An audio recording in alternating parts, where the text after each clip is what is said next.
Good afternoon, everyone. It's Sparks here, back for more Final Fantasy XIV. Last time around, we learned that Garlemald was now on fire.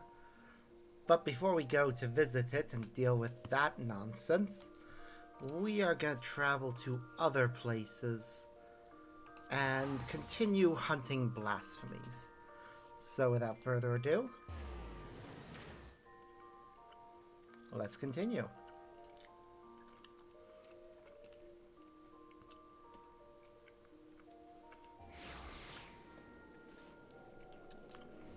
I am so glad the basic game capture works for this one.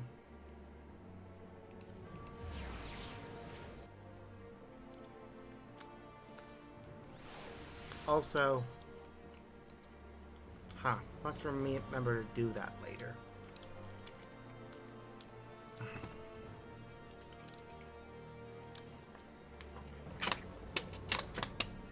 Actually, it might give me a special ability for Machinist, so I should really go do it now. Heading to the strategy room, I should be glad to show you in.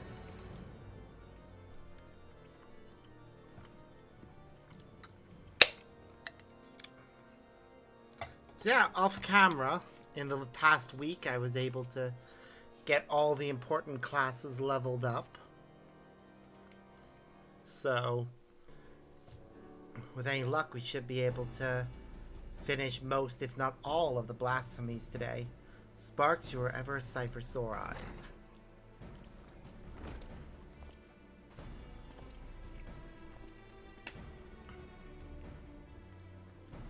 Ill tidings, my friends. I dispatched the Temple Knights to find the clergyman who aided in Bishop Varno's summoning attempts. Regrettably, when confronted, all turned and had to be put down. Without their accounts, how then to ascertain that the clone and Vain Throw are the same individual? Maintaining the assumption that they are, perhaps we should instead consider how Vain Throw may have found his way to Kurthus. According to Sparks' vision, he was abandoned as is law. But what did he do afterwards? There is but one way to ascertain the truth. We follow his trail.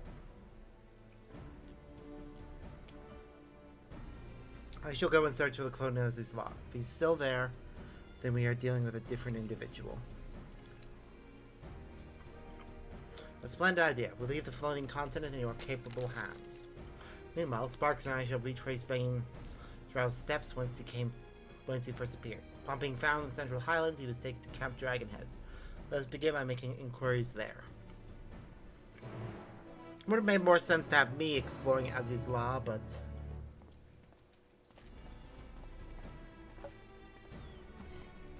it's only because that place is dangerous for most people.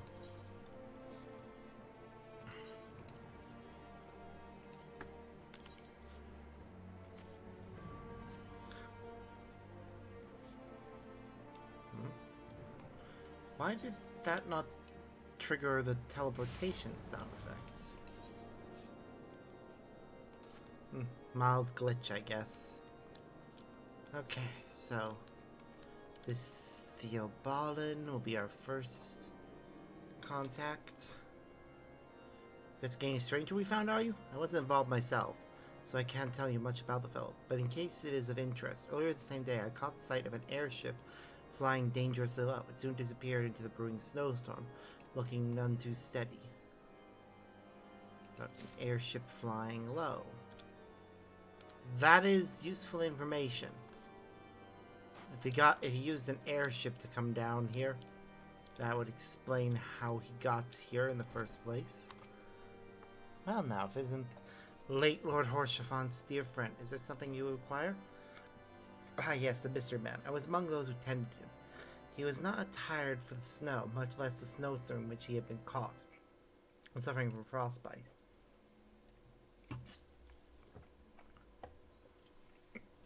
When people are extremely cold and may mistakenly feel that they are warm and disrobe, that might explain his state of undress.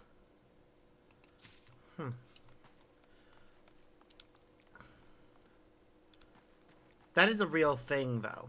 Paradoxical undressing. When things are really cold, they can actually feel warm. They're still cold, and you'll experience the side effects of cold. But, yeah. Ah, 'tis ever an honor to receive you. What brings you to our humble camp this day? The injured man who was found on the walls. Yes, I know the one. I was with a patrol that chanced into him north of here at Providence Point. He was unconscious in a bad way, and we hurriedly bore him back to camp. After doing what we could for him, we sent him on to the city.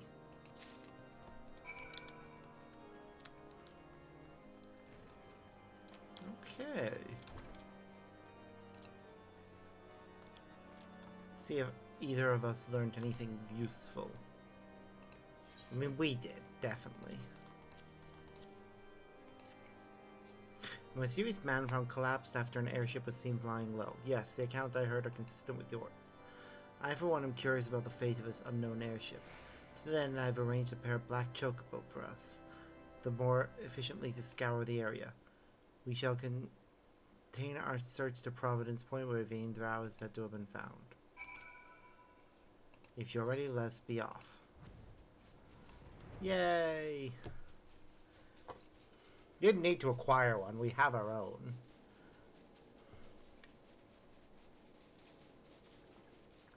They would not give us enough time to read.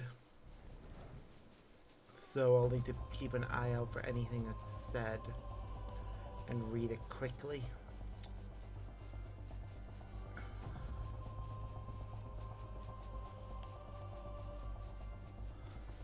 Come on.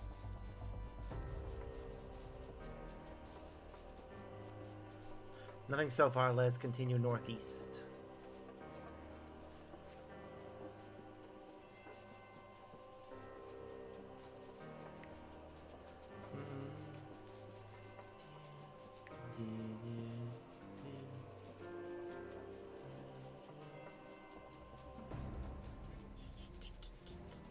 Why are we coming in for a landing?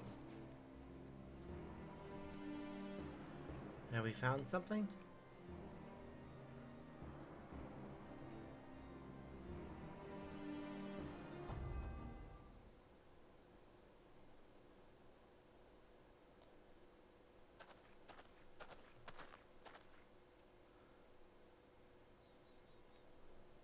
Yep.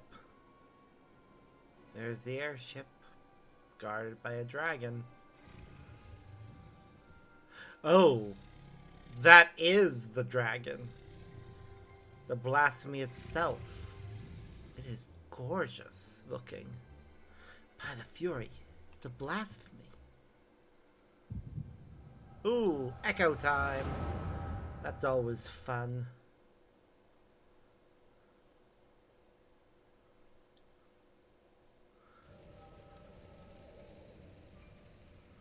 Yep, he crashed the airship.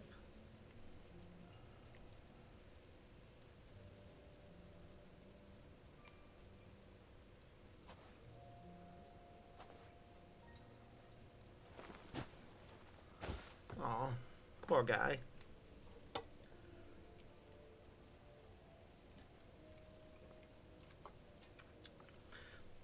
His Eminence must protect His Eminence.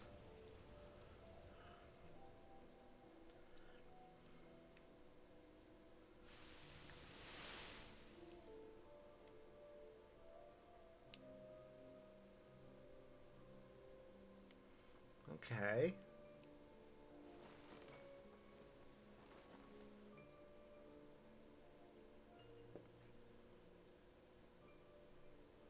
Ah, you're finally awake. Alone be praised. How are you feeling? Strong enough to speak? Can you tell me your name?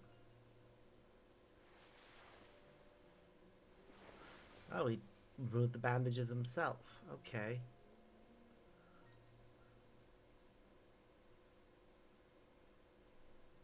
My name is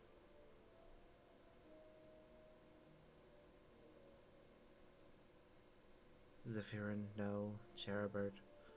Was it Velgine? Policarine?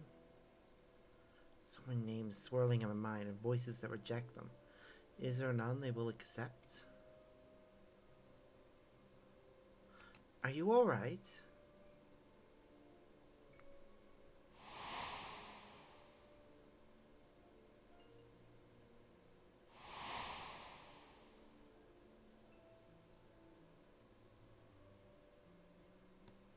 Vaindrow. My name is Vaindrow.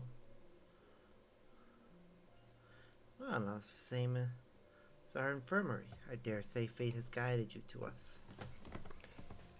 So, Vaindrow, if you are feeling up to a little conversation, can you tell me about yourself? Anything else you remember? Anything at all?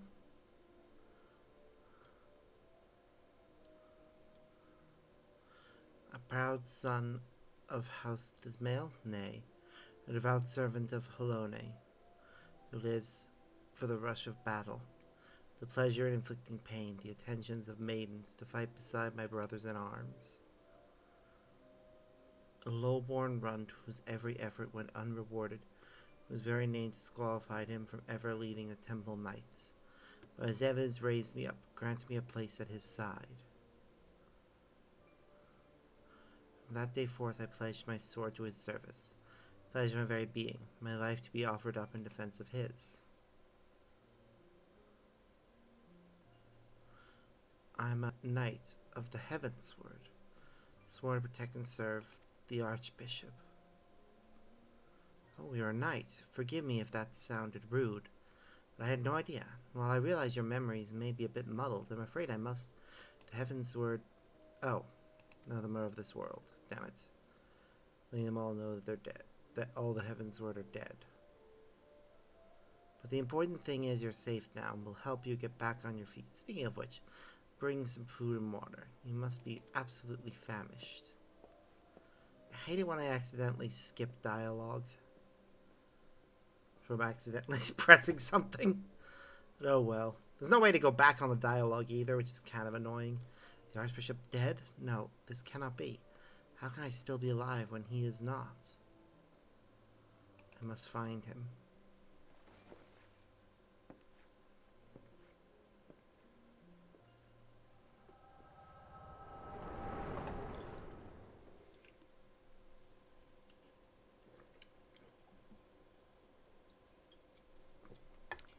Wow. Okay. Sparks! Hello.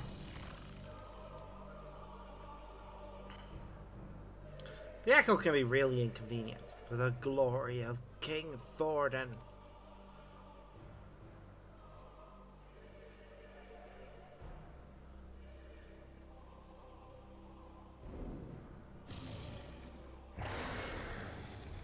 Huh? He's leaving. It's odd. Why is he leaving? Another vision, I take it.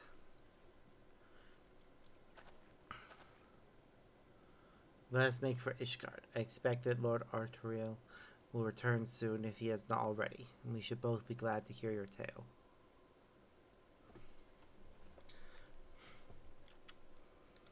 Yep, that's true.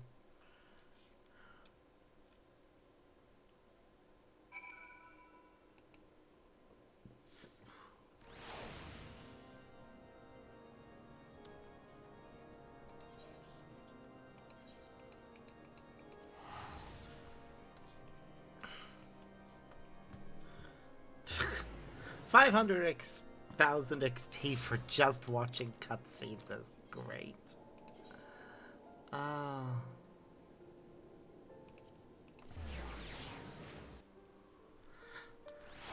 Especially when this class needs, what is it?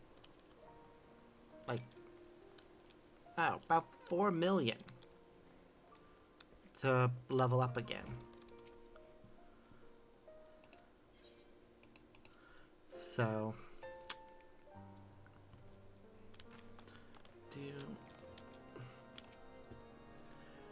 sorry, I pray your search was more productive than mine own.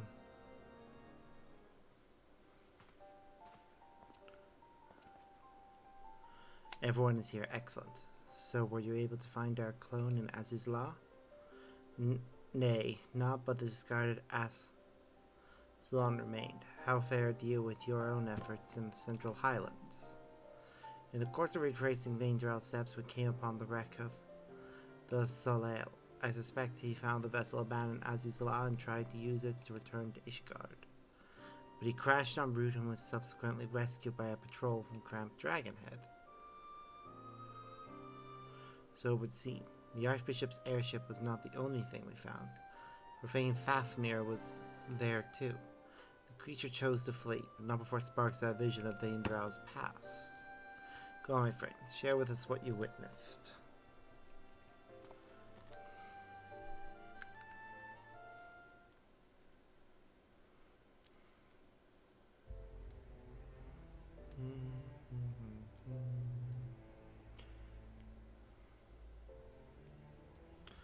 All the pieces fit, and it is as you surmised, my lord.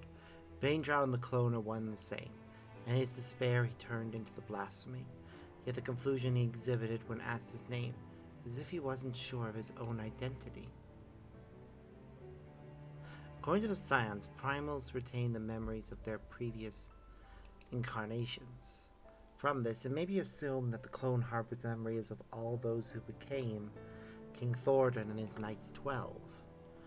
Though he struggled to reconcile these conflicted memories, he managed to settle on the name Vaindrau.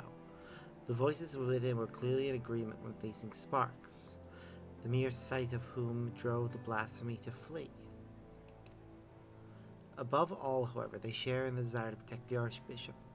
This desire was seared into Vaindrau's very being when he learned that he no longer had a purpose. The Heavensward took up arms against us in Ishgard. By their hand, we robbed of one of our finest knights and a dear friend. Even so, I would not wish such a terrible fate upon them. The self-same fate inflicted upon full many clergymen, a fate I fear ordinary citizens will succumb to if we fail to act. The people will soon forget the betrayal of our church's leadership. Will not soon forget. Nor should they, but absent the comfort and stability once afforded to them by the institution, many have become lost and are all too vulnerable to despair.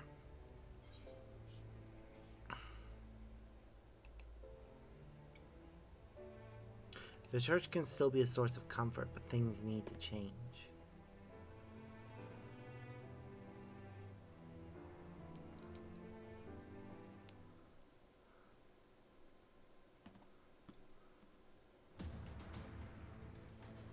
I thought as much myself, my friend, but to hear you say it as well, indeed. When the ground upon which we stand crumbles, we must find the strength to move forward, even should it cause us pain to do so.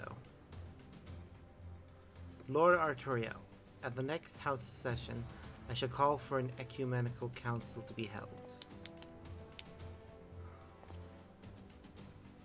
My lord, such a gathering is reserved for... Oh, you intend for the church to codify new doctrine. Since the separation of religion and state, we have refrained from interfering in church affairs.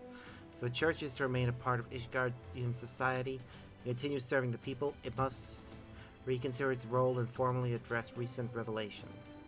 I would call for this council not as the Lord Speaker, but as a humble adherent of the faith. Long have I considered whether such measures were necessary, but I lacked the courage to set them in motion. I now have it, thanks to you.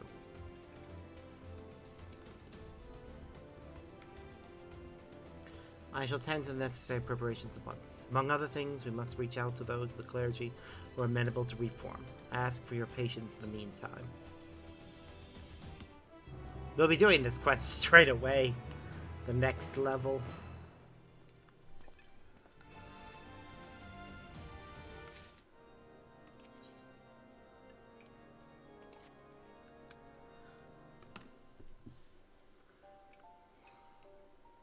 Sparks.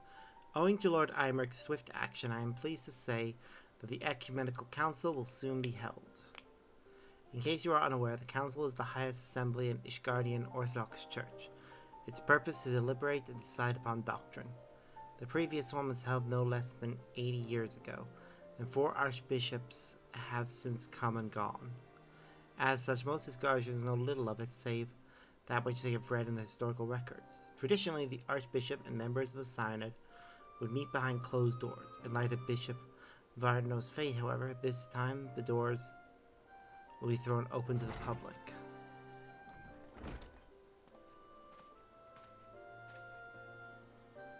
Indeed, for the first time in history, all men and women of faith may have a hand in shaping the mission and the teachings of the Church. It is my hope that you will also join us in this endeavor. Deacon Clem, allow me to express our gratitude for your efforts in facilitating the council. We appreciate the difficulty of your position. I merely have my conscience and my faith, my lord. Ah! Goddammit, he's acting in the bishop's stead. Where's the Lord Speaker, if I may ask? He stepped outside for a moment, saying they wished to gather his thoughts ahead of the council. The hour draws nigh, however. Sparks shall preach to the vault with the good deacon. In the meantime, may I ask you to find Lord Imric? He should be at the last vigil, I believe. Yep, I'll go grab him.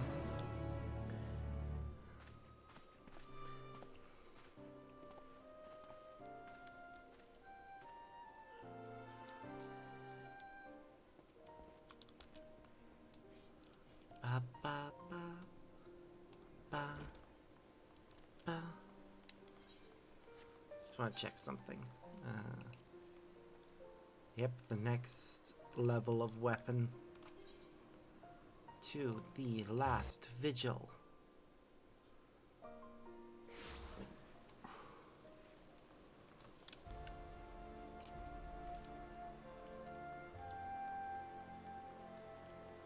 There he is.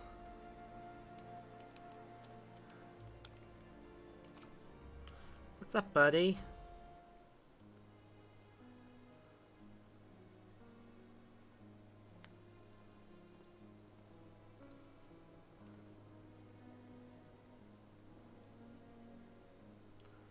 Oh, 'tis you, my friend. Is it time already? I see. I apologize for making you come and fetch me. I have been thinking, Sparks, on the path I have chosen to walk, and on those who have been left behind as a conscience of my actions.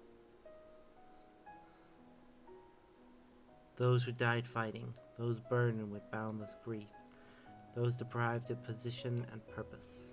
Like any nation, Ishgard is made up of disparate souls with disparate beliefs. Without an enemy to unite us, we recall the differences we once set aside out of necessity, and find amongst our old friends new ideological foes.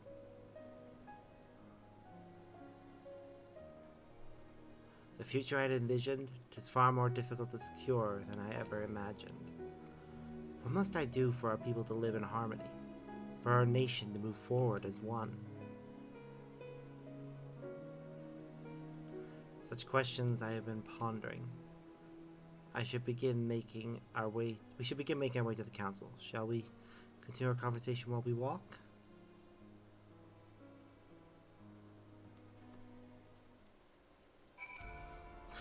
Ready? And let's be off. If it is agreeable, I would like to look on Fort Temps Manor.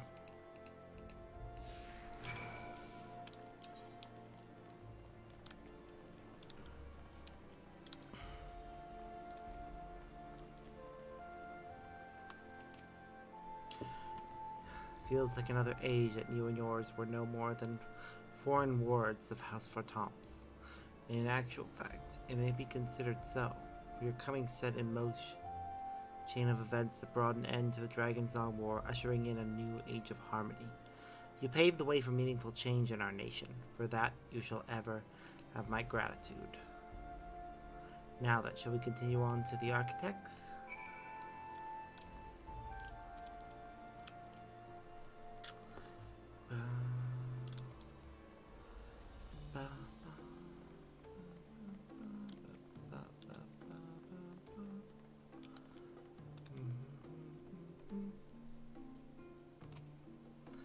King Thornton and his Knights 12, the murderers of Bratatoska.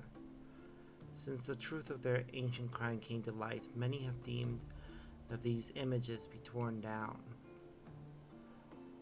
Yet, though what our founding fathers did was wrong, neither is it right to simply expunge them and their deeds from history. Do so would be to deny our people's part in what followed for 1,000 years. You have a chance to forge a new future, but we as a nation must decide how we will confront our past. Forgive me, I was lost in thought again. Let us join Deacon Clem at the vault. What he said there, these are statues of the Knights 12. You could recontextualize the statues themselves.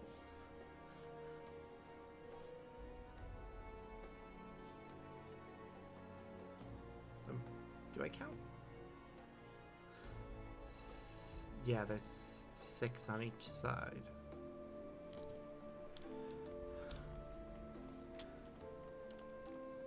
Yeah, you could recontextualize them. But oftentimes, as we've seen in real history, keeping statues dedicated to terrible people often glorifies their actions and makes people less inclined to want to change. There you are, my friends. The council is about to convene. Let us take our place in the audience hall.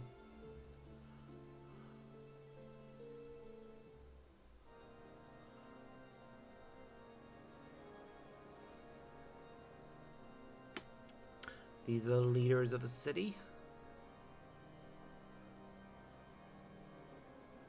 And I represent one of them, apparently. Well. Esteemed members of the clergy and honored adherents of the faith, I thank you all for your attendance.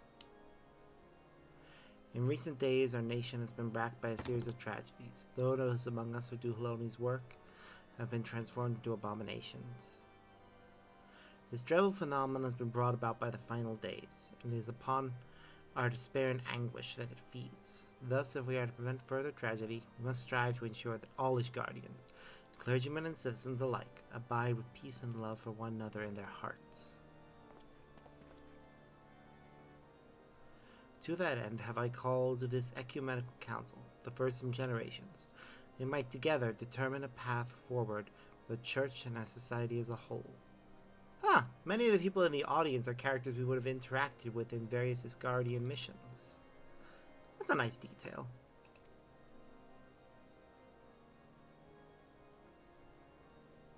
Since antiquity, the Ishgardian Orthodox Church served the people in 2 respects. As a Fury's spear to strike at the hearts of dragonkind, and as a Fury's shield to safeguard the souls of men. But now that we are at peace with the Dravanians, the church need no longer serve as a spear, so we must now reconsider how we might better serve as a shield for our brethren. The hierarchy must be reformed, and for that we need accountability. The upper echelon must be stripped of rank at a minimum, and investigations conducted, trials held, if the evidence is sufficiently damning. They may turn our attention to their doctrine of lies. Ooh, she does not like that. As our predecessor did before us, we of the Sinai have ever sought to interpret the scriptures to the best of our abilities, and thence conveyed Haloni's will to the people. Such fervent pursuit of retribution at the expense of doctrine would come also at the expense of our faith.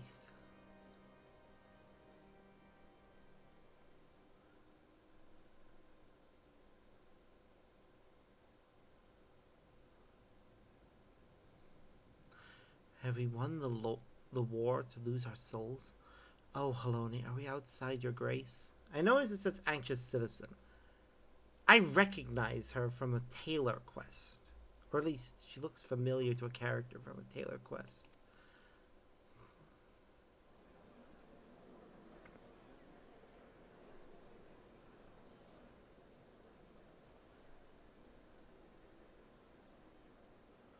This bow is ill. At this rate, someone might turn.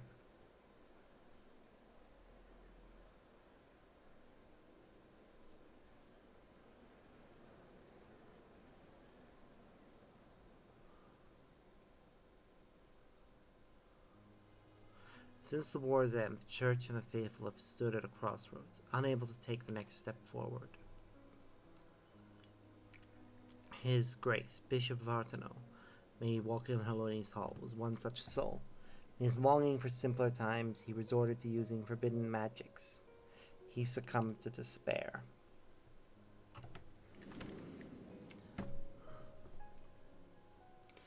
In our mind, we renounce the lies upon which our nation was built.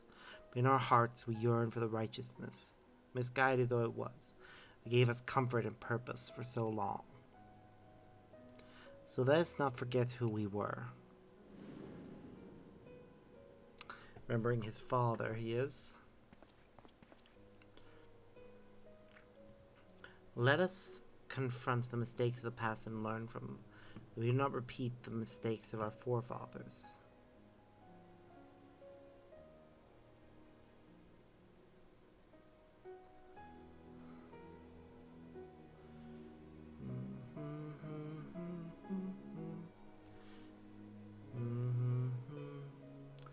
As fervently as we believed in our sacred duty, we struggled to accept the Church's deception and embrace change. Legacy of Thoradin weighs heavy. There's a temptation to simply cast it aside like a mantle that suits us no longer. Yet that would dishonor the sacrifices of those who went before. Countless souls who served the people with purest intent. And so, heavy though it may be, let us together bear this burden as we set forth anew.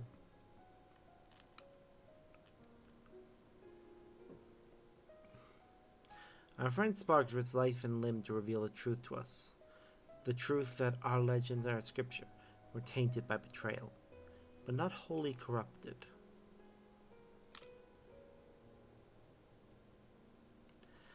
Though the great walls and towering spires of a city may have been built with murder and deception, they rest upon a foundation immutable and true, our devotion to Halone, whom we have worshipped since before our forefathers settled these lands.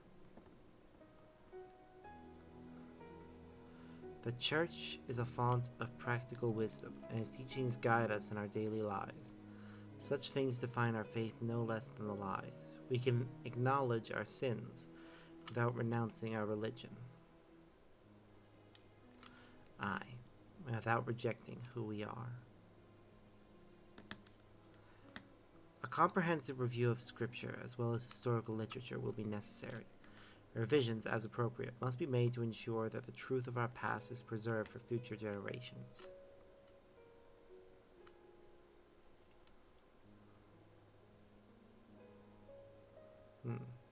With your peerless knowledge of church doctrine, I dare say none is better suited to leading that effort than you.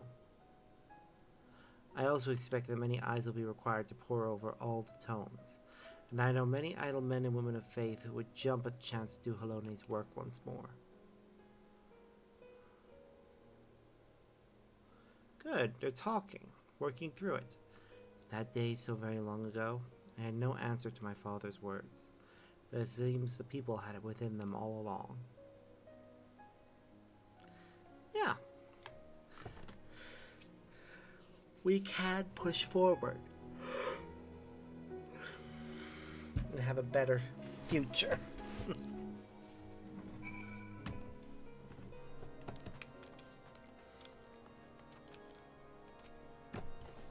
Which means the next mission will be dealing with the Blasphemy itself. The council went better than I had dared hope. Truly, while the details remain to be decided, 'twas a resounding success. Your words helped everyone to find common ground. I know not now how to thank you. Much credit must go to Sparks. In the face of great hardship, never did he hesitate to press on, and our people have not forgotten this.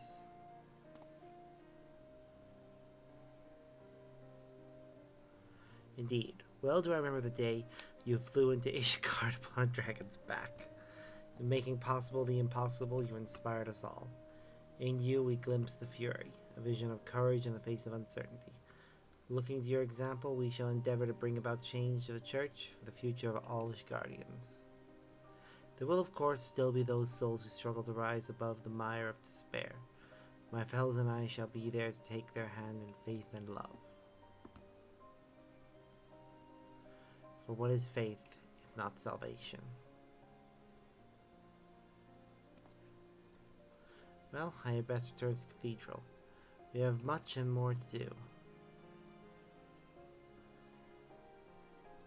Ah, but ere I forget, I have tracked down that which you requested.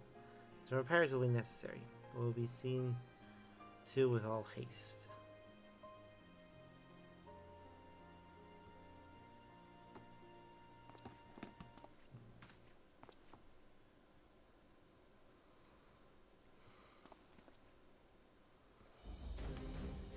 I tasked the deacon with finding a certain item, a secret weapon one might say.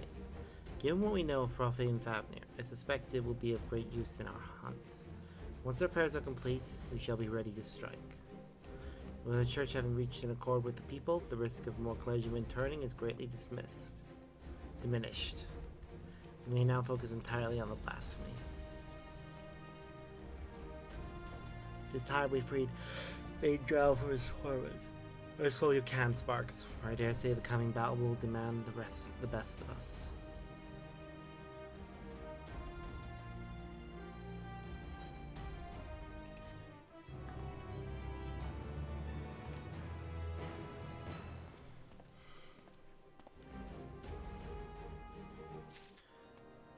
Yep. And that mission won't be available until level 90. So, leave that alone for now.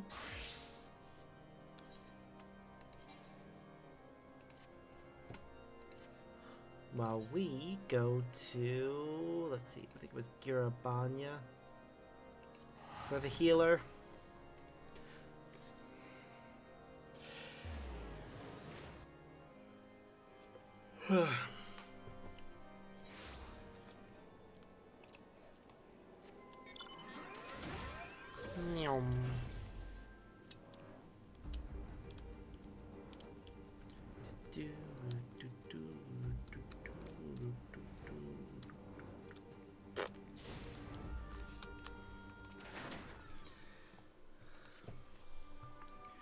There you are, Sparks. Commander Aldin has asked me to convey to you the following information. At present, we are looking into reports of missing relatives of the Cornelia Lupus. With the cooperation of the Silver Griffins, we've currently searched for any clues as to their whereabouts. Thanks to the concerted efforts of Ragnfrid and the others, the general public has been willing to cooperate with our investigation. Though many still harbor feelings of distrust for the collaborators and their kin, they've grown more receptive to our cause on the whole. Ironbald's been making steady progress in preparing for the memorial ceremony. He plans to host a meeting between the various community leaders to go over the finer details. In fact, he was wondering whether you could assist in delivering the invitations. If you can spare the time, you should be able to find him in the Mercantile District. Anyway, that's all for now. I have a few other matters to attend to, so if you'll excuse me, duty calls.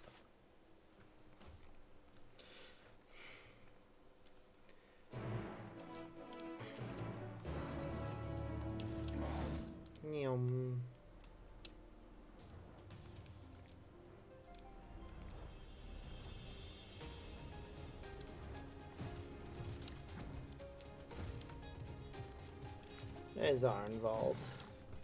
How do you get around the city when there's not really any ramps? I really do wonder that. Thanks for coming. It should come as no surprise that planning a memorial ceremony for a whole bloody nation will keep a man busy. But by Ralgar, this is something else. The hardest part's been gathering information on those who died in the war, especially when it comes to the skulls and other conscripts. And they're the ones we need to treat most carefully.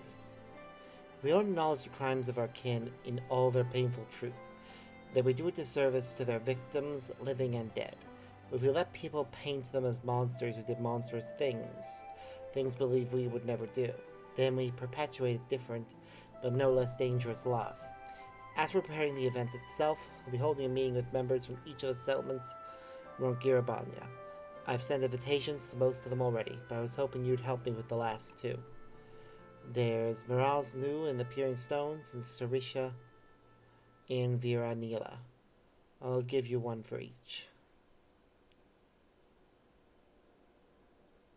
To be honest, I wouldn't be surprised if they refused, considering how their people suffered at the hands of the skulls, but I hope we can remind them that deep down we're all just people trying to survive, to protect our loved ones. We may have driven the Empire from our lands, but as long as we hold fast to the grudges born of their attempts to divide and set us against one another, we'll never be free of their legacy of cruelty. With that in mind, I've included an account of my experiences with the Silver Griffins and the people I've met, victims, collaborators, their friends, and their family. Men and women who lived through it all, survivors. Even if they refuse to join the ceremony, at least they will know, and hopefully understand, our reasons for holding the event. Granted, I have not had much practice in writing important letters, but I think they'll get the message. Having one to deliver them will make a world of difference, I'm sure. Take care, won't you? I always take care.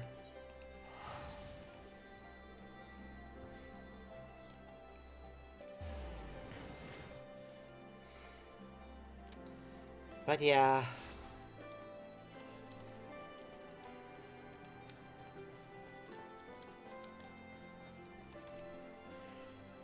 Greetings, friend.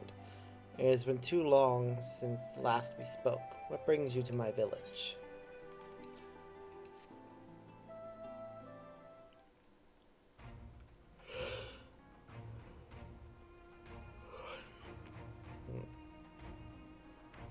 So rumors are true. I need not read this letter in full to know its contents. I understand that Ragnfrid volunteers are working to support the families of those lost in war, which fuel denies worthy cause, but include the relatives of the Crenea Lupus. The skulls watched the Empire slay us in our thousands, and still they turned their cloaks and fought for our oppressors. And you would ask us to mourn the death of these curs alongside their victims?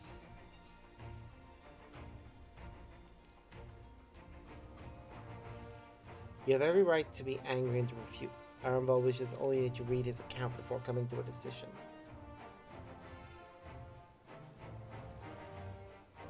To dismiss it out of hand would be discourteous.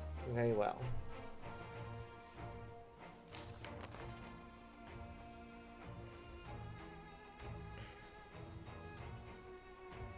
Family. As new, my tribe is my family, and I know all too well the responsibility that brings. I would do anything to protect them. Anything. Loyalty, pride, conscience, my very soul. All are meaningless if I cannot ensure the safety of those I love. I suspect that some skulls have been faced with the self-same choice, but to see how their kin suffered, I cannot say I do not understand, though I wish that I did not. Their crimes will never be forgiven. They cannot be. But I, and any others who are willing, can offer my prayers for these tortured souls and the men they could have been. Aww. She approves, which is good. I accept the invitation, on behalf of the M tribe. There's Razlu, though I will put the question to my people, that they may decide for themselves. I am also eager to make the acquaintance of the person who wrote this letter. He is not one to turn a blind eye to the bitter truth, painful though it is to confront. It will be a perfect opportunity to take his measure. Good. Arnvald is a good guy.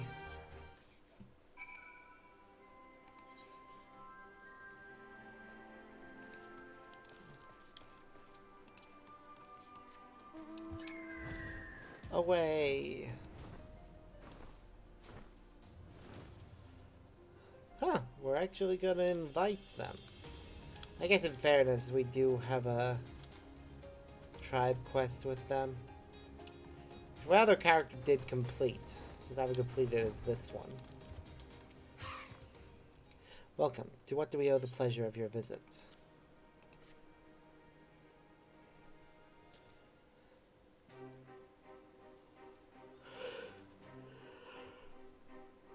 It is as I suspected.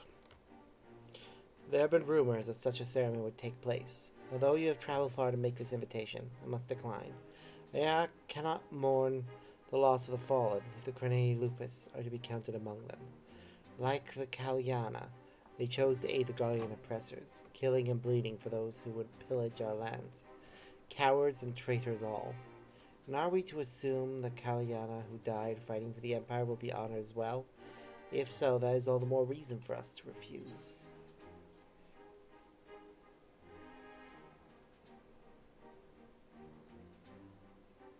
You're right, no one will say otherwise. Arnvald understands and accepts that you might refuse. His only request was that you read his account and then decide.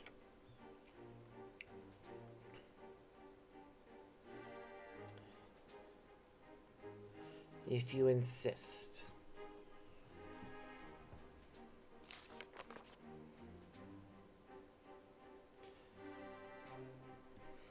He's very persuasive. No one was spared suffering in the occupation. Not the resistance, not the collaborators, not the families of both. No one. As so many would die in shame and ignominy, having sold their souls only to lose everything, is a tragedy and a lesson. If they are forgotten, then the lesson of their folly is forgotten. For the sake of this land we call home, I will join you in remembrance, and implore my people to do the same. In mourning, may we strengthen our ties with our neighbors as well.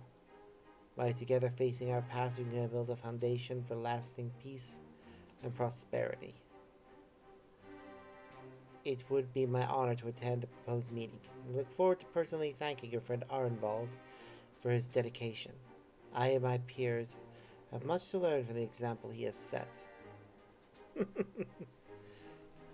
He's so persuasive. Which honestly is great. It shows that he's really good at his job.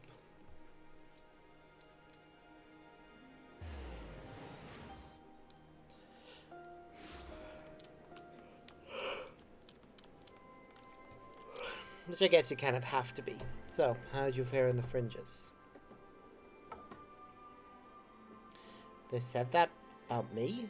It's rare for me to get such glowing praise, especially from renowned leaders like Sarissa and Manu.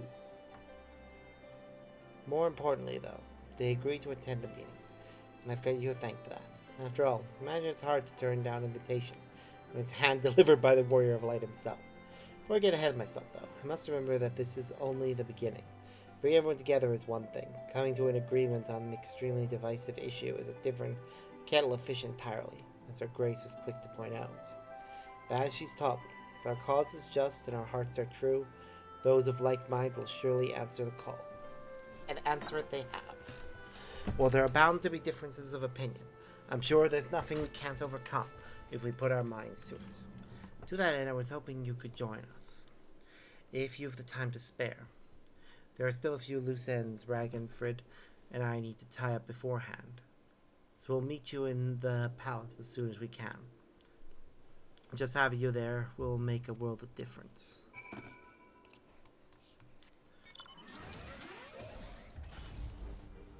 Ba, ba, ba, ba, ba, ba.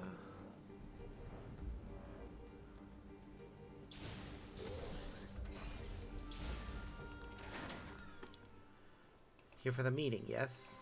Yep. It's a very important one. Ba, ba, ba, ba. This is a very small group, but I guess it's all the leadership of this area. So, while we all agree upon the importance of the ceremony, we recognize that the inclusion of the Crenia lupus will be distressing for many. I too lost family at their hands, and I would never ask others to forgive and forget. For all their crimes, they were Almegans, just like us. None made the decision to side with Garlemald lightly. They had a choice, and they chose to betray us. Who among us have not made difficult choices for kith and kin? And do not forget that Fordola chose to stand between us and a primal. What does that have to do with it?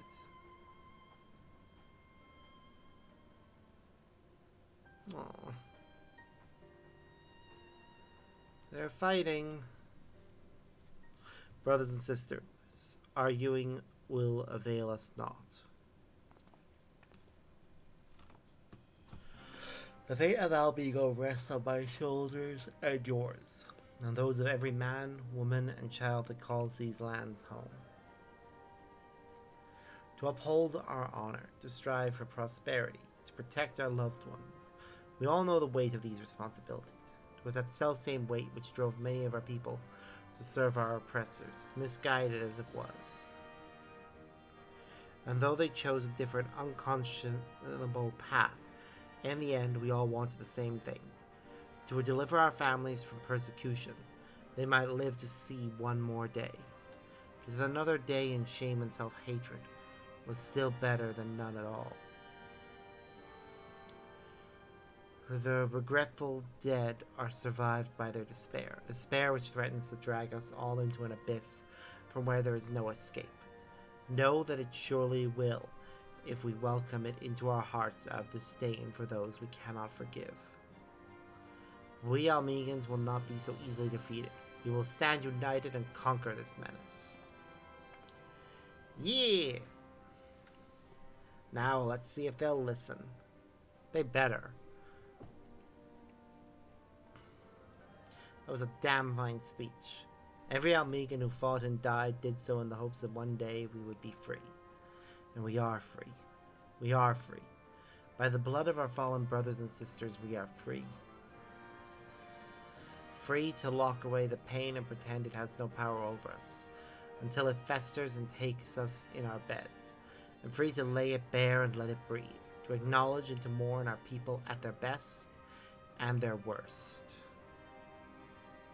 The past is ours to bear, all of it, for ourselves and for future generations, though they needn't suffer like we did. Let us make Almego a nation where no man is left behind, where he can make all the wrong choices, and still be afforded the chance to make a right one.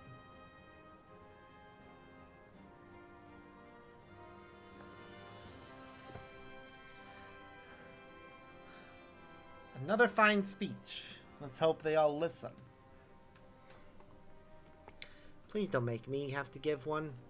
I'm terrible at speeches. My character is mostly mute.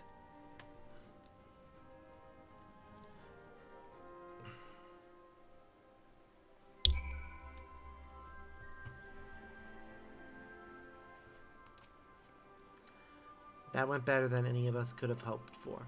You have my gratitude for your part in the proceedings, and you both know who the real hero of the day was. This was all Arenvald's idea, and it was his words that finally won over the naysayers. Now that we have the community leaders on our side, we should have a much easier time convincing the rest of the citizenry. Of course, holding ceremony is by no means our final objective. No matter what we say, some will refuse to attend. It is my hope, however, that it will still serve to provide a measure of closure for us all, to ease the plight of the vulnerable and ostracized. Speaking of which, you will recall the incident with Fordola and Alcam. The young girl she saved, her mother wished to thank her personally. Considering what happened last time, though, I have reservations. It will be a valuable opportunity to present a former skull in a more positive light. On the other hand, I don't need to tell you how unpredictable she can be. That's before taking her echo into consideration. That's a conversation for another day. Go and get some rest. You've earned it.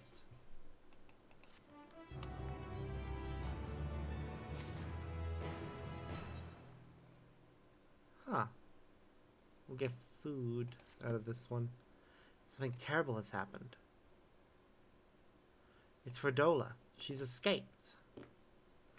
She was accompanying a squadron out on a training exercise. One moment she was there, the next she was gone. I didn't think much of it at the time, but she's been acting strangely ever since she went to meet that mother and child. You know, the ones who wanted to thank her for saving the girl's life. I told Commander Aldin about it, blah blah blah. Damn it! I thought about going after him. When I heard you were headed this way, I reckoned it'd be better to send you in my stead. Godspeed, Sparks.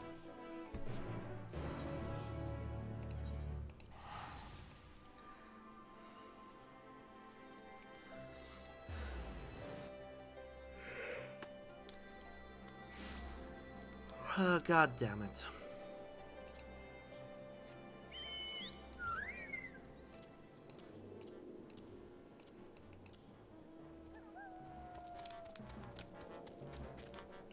Did they just completely get rid of the ability to,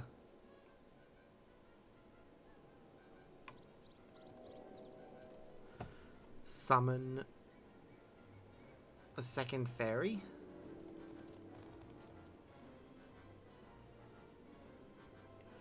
Yep. It will be interesting to see how they've changed up the, quest line then.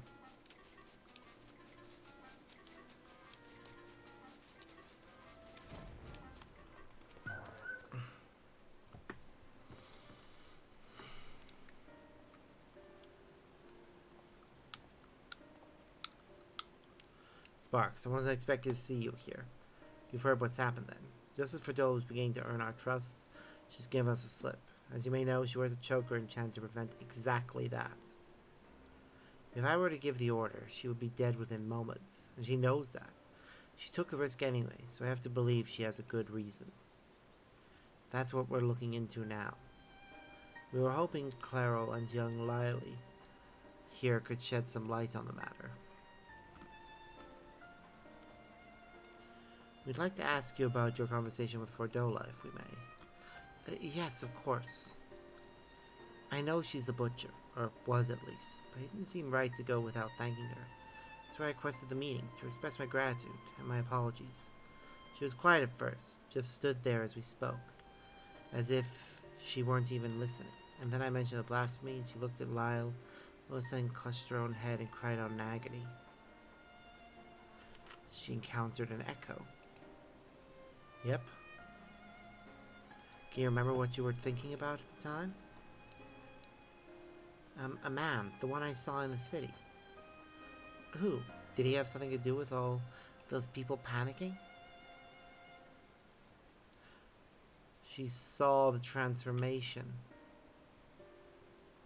I think he did. When I was waiting for you, I saw him. He was by himself.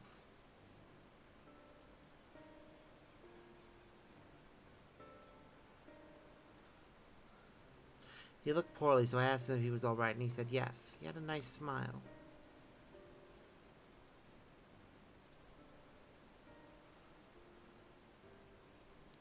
He got up and started walking, but then...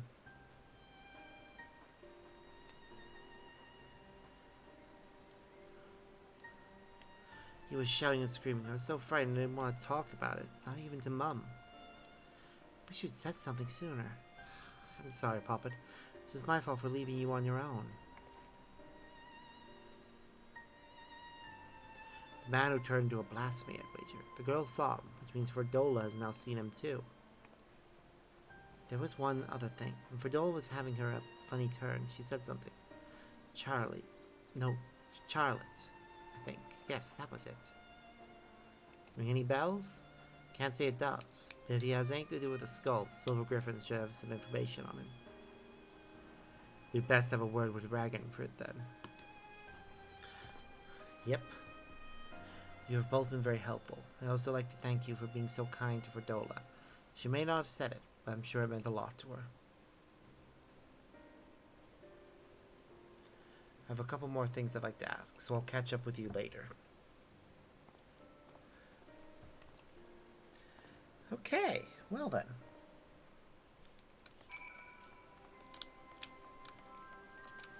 Running.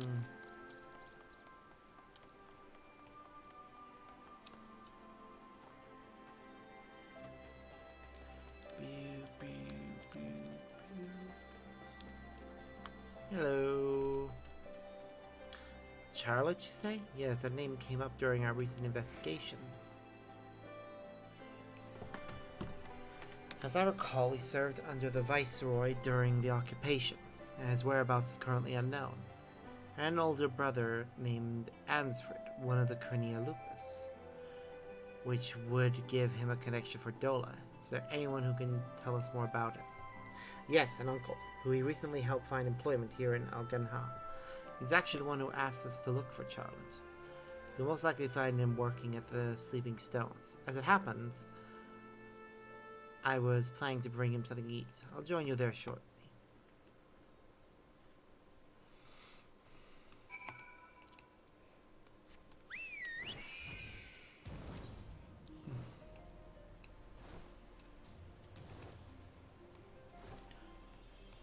Thank goodness for the ability to fly. Seriously, it would take so much longer to get anywhere without this. And it does. I kind of wish they'd simplify it and just let us fly from the beginning. Or just, you know, you complete the main scenario. Yay, you can fly in all areas that were introduced in that expansion. Just have one quest where you get a license to go to fly, and then Completion of each main scenario quest is what gives you access to them. Perhaps we should have asked what he looks like.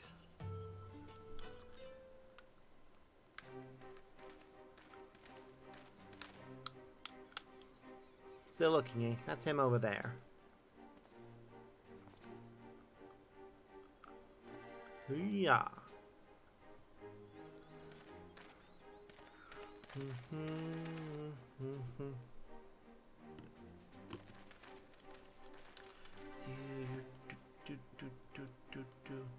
I hope we're not interrupting. No, of course not. It's good to see you, Ragenford.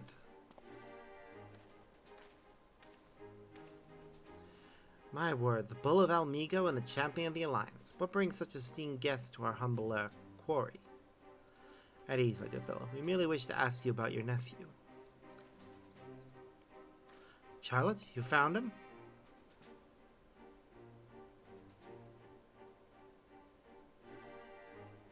No luck yet, then. Is there anything else you can tell us? More about his childhood, perhaps? Wasn't much of one, I'm afraid. Poor boy's life was ruined long before he had any say in the matter. His parents and I swore allegiance to Garlemald to secure ourselves and our kin's citizenship. For all the good it did us here, living amongst our countrymen who treated us as pariahs. Took its toll on him and his brother, to be spat on as traitors by association. One thing led to another, and Ansfrid, together with most of his friends, joined the Imperial Army. That's how it started, you know? The Crania Lupa. Gaius's loyal little pups. Do you remember the names of these friends?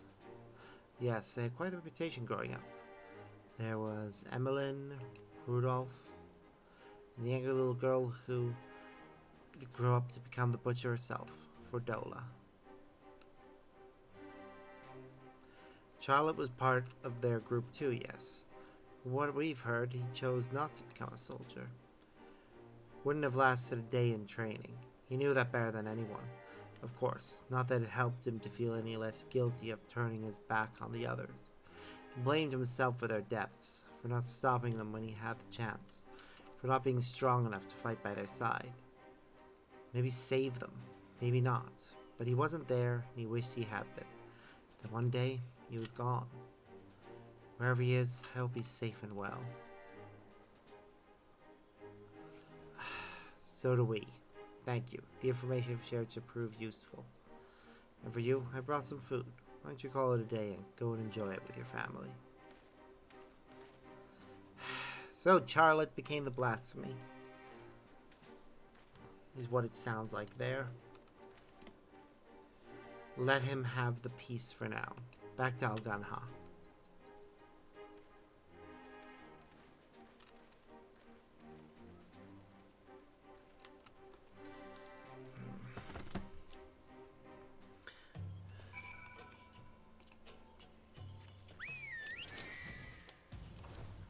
Ba ba ba ba.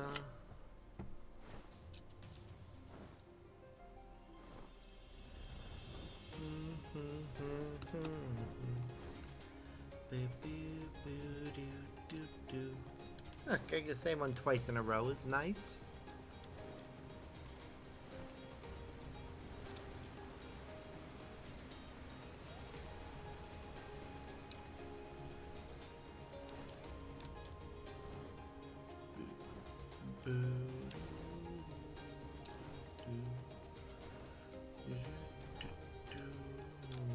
Oops. Nearly flew right past. So, not only was his brother a member of the Skull, Charlo himself was a childhood friend of Fordola's. I'm told he refused to support the Silver Griffins as well. He's to try and make his own way for some time now. His brother and his friends died at Specula Imperatoris, save for Fordola, and gods only know how he felt about her after that. Or Fordola felt about Charlotte after seeing Lyle's memory of him transforming into a blasphemy. Brother of a man she killed and a childhood friend besides. She thinks she's responsible for this. That's why she ran, to kill the beast. I never thought I'd say this, but I'm worried about her. Fordola is a survivor and an outcast herself. Exactly the sort of person Silver Griffins are trying to support. You've seen for yourself the sacrifices she's willing to make. And if you can learn to feel sympathy for her, maybe others can too. I think we have enough information for the time being. Let's return to the city and plan our next move. Yeah? So we'll probably find Fordola when we actually go to fight the beast.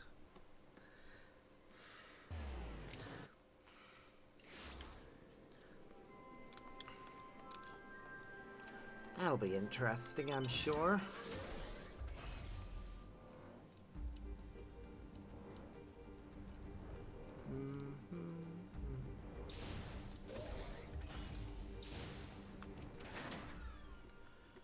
I've assigned a few of my soldiers to assist the Silver Griffins in investigating Charlotte's background. With luck, we will find him quickly, and then we can prepare for what must come after. We're all but certain Charlotte's the one who transformed into a Blasphemy, and so there's naught to be done but put him out of his misery. As for Adola, I put Minago and her troops in charge of tracking her. Once they found her, they have my permission to lend whatever support they deem necessary. If it comes to it, I may ask you to join the search. Until such time, I ask you to take this opportunity to rest. Yep, that's it. We've made as much progress as we can with this class now. So next is Machinist, I think is the one we'll continue with next. I cannot remember where we need to go for Machinist, though. So, let's see. There. We need to go to the far east, specifically to the Doman Enclave. Oh, here we go. Aw, that's a cute sticker.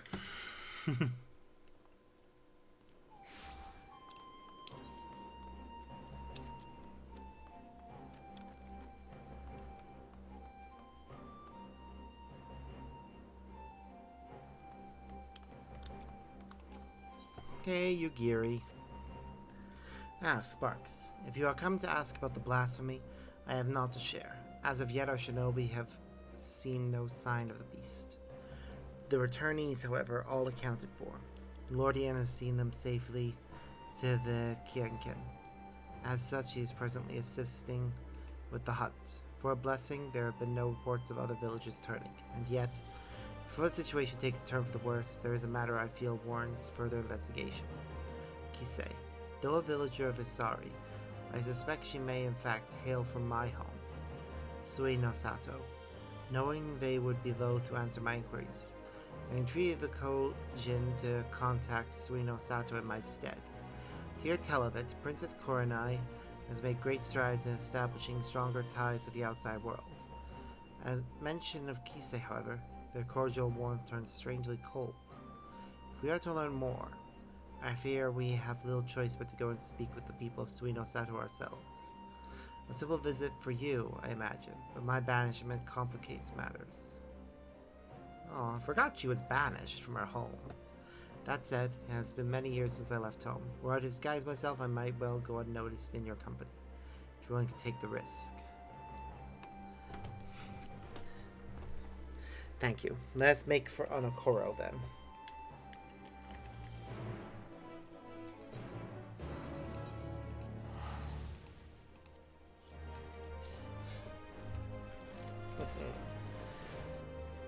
Here we are, the Ruby Sea.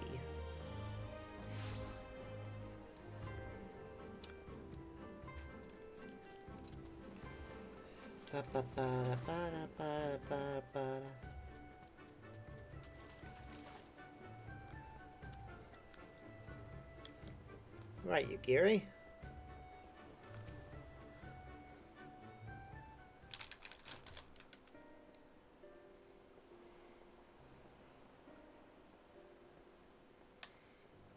Do, do, do.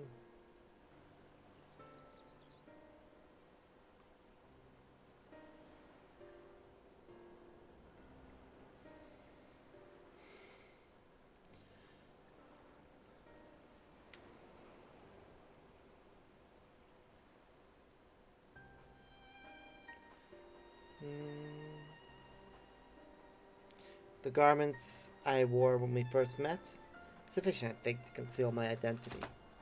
But it is nice to see her back in that outfit, actually. How many years has it been since last I saw home? You're not gonna cover your face as well? I'm a shinobi of Doma, but even as a child I sought to ensure the safety and survival of Suino Sato. I was quite bold in those days, if not a touch reckless. Together with the other children, I often ventured beyond the borders of home. We yearned for adventure, and so one day we sought to behold the wonders of Doma. Imagine our horror to discover a city of ruin and ash, imperial soldiers marching through the streets. We fled at sight, but in my haste, I lost my way in the bamboo groves. Oh. It was there I first met a young boy named Shun, a sweaty mess as he swung his wooden sword with reckless abandon, trying to fulfill his duty as a samurai, he said. Having seen the destruction of which the Empire was capable, I too felt the need to protect my home. I joined him in his exercises, and every day my resolve to protect those I loved grew.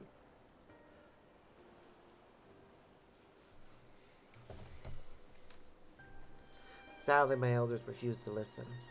They were content to remain hidden beneath the waves, and hopefully the Empire's notice. With a heavy heart, I left in search of the strength I believed we sorely needed, and I found it as a shinobi. But the people feared war and conflict would follow on my heels should I return. I do not begrudge them their decision, nor do I regret mine own. Part of me is overjoyed at the thought of seeing home again, openly defying the wishes of the Ruby Princess. However, it would bode ill for my family. They have suffered enough for my transgressions. That is why, for their sake, I would remain naught but a faceless shinobi at your employ. That's fair. I look like somebody who would have somebody employed. Thank you. With that in mind, let us make for Suino Sato. I do hope she actually dons the facial garb that she wore when we first met her. It was an aesthetic that I kind of liked, and it made her really unique. Yeah, she has actually donned it. Very nice. All these years, yet naught appears to have changed since the day I left. But now is not the time to resist. We have work to do. Kisei's departure from Suino-sa was likely decades ago. Perhaps the village elders know why she chose to leave.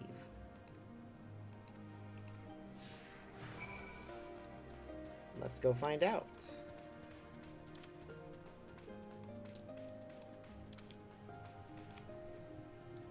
Kisei. The name sounds familiar, and yet... Apologies, friend. My memory is not what it once was. Let's seek out another.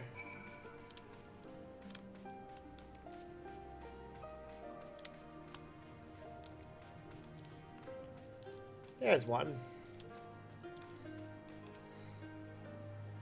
My, it has been quite some time since last I heard that name. She was a priestess of the village, banished after drawing the ire of the former Ruby Princess. What has become of her after all these years, I wonder?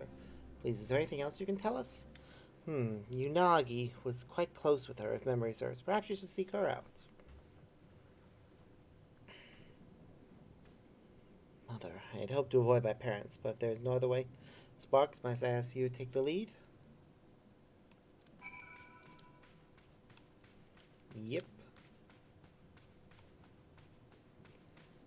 We get to meet her parents. That's nice.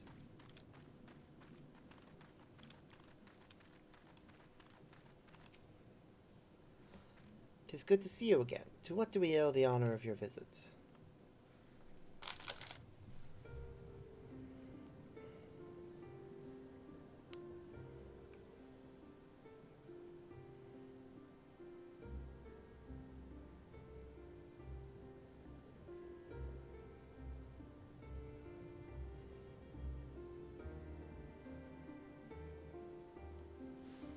Kisei. Yes. We were close, but that was a long, long time ago.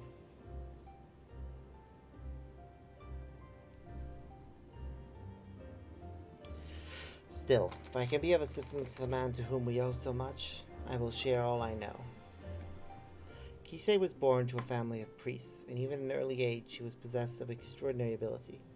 Much was expected of her, but everything changed the day she said she could speak with the dead.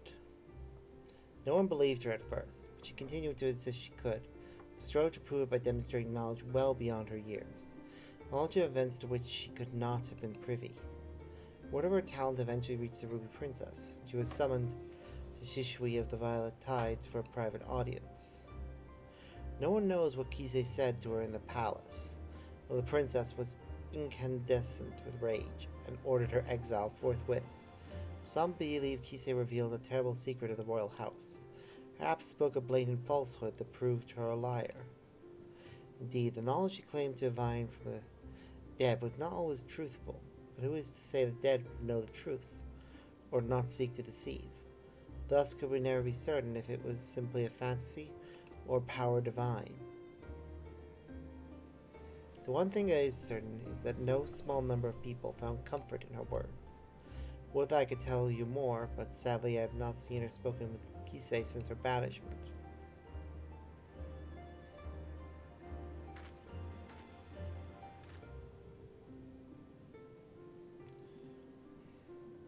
Forgive me, but have we met your companion before? She looks familiar.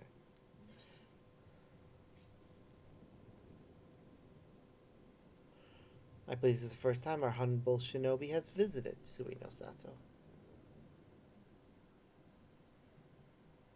Is that so? For brief moment, she reminded me of someone quite dear to my heart. Being a shinobi, I presume you have heard tales of Yukiri Mistwalker. If you chance to meet her, may I ask you to deliver her a message? Tell her that mother and father love her, that we could not be more proud of her.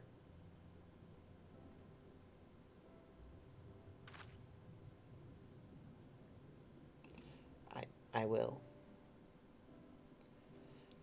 I have no doubt she feels the same. Not a day goes by without you in her thoughts.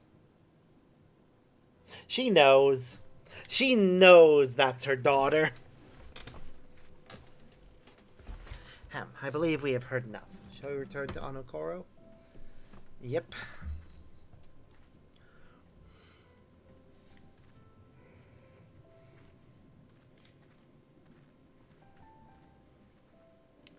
Hopefully it auto-teleports us back to the surface, like it did when it teleported us down here. Yep, it did. Good.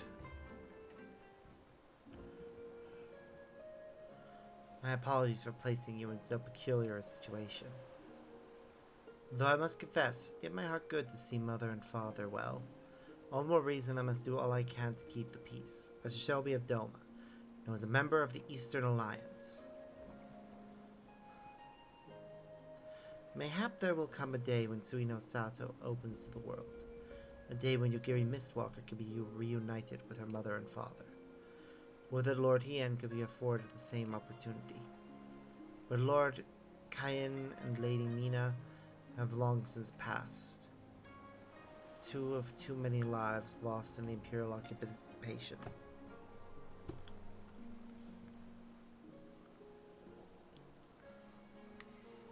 I can imagine he would ever succumb to despair, but make no mistake, Lord Hien knows the pain of his people all too well.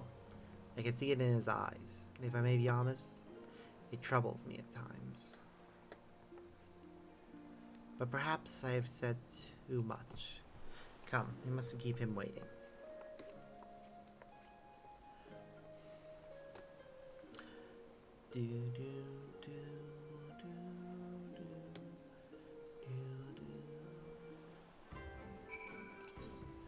Back to the Doman Enclave we go. That was a nice sequence. I imagine it would be very different if we had done certain quest lines that actually involve Suino Sato getting a better connection with the surface world. You know, I've done those as my secondary character, so maybe I'll show that off someday. Welcome back. I trust your journey proved an enlightening one.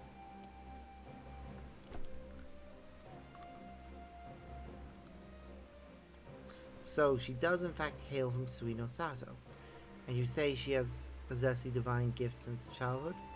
Genuine know the people believe her, and more flock to her side with every passing day.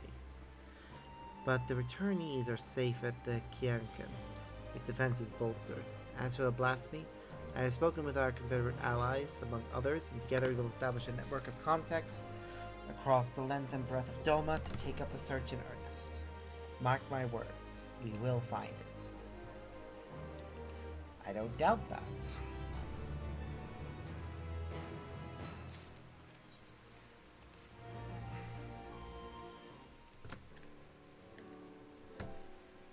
You've arrived not a moment too soon.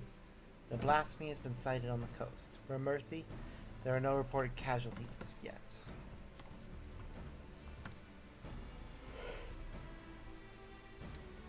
Just the banner I was hoping to see. No sooner had we cast wide our net than a Confederate messenger was at our door.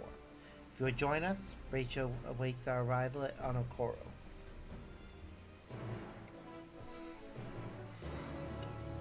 Yep, let's get over there.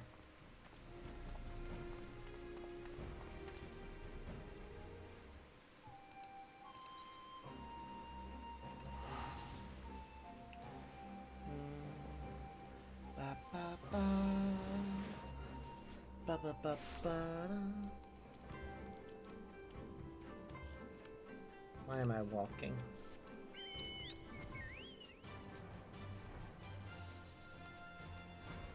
Hello.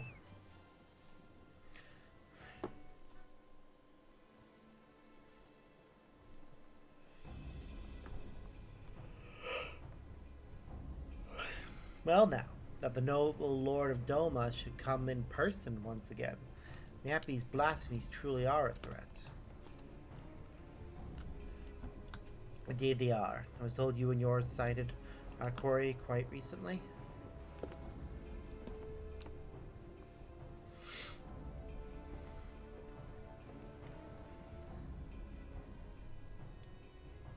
Aye, that we did, near the island of Shoal Rock.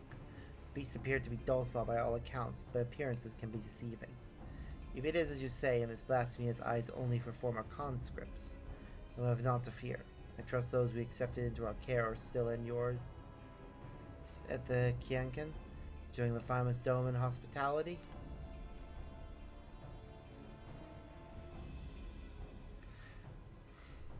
Anyway, I know not why it came to the Ruby Sea, nor why it remains idle.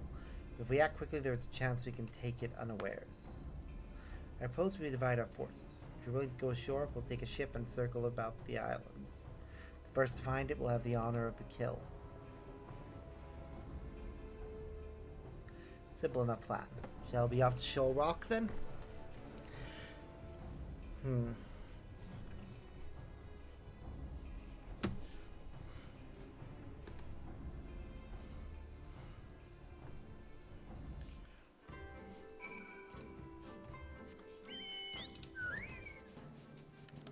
Cake. Nom, nom, nom, nom. Do do do do do do do do do.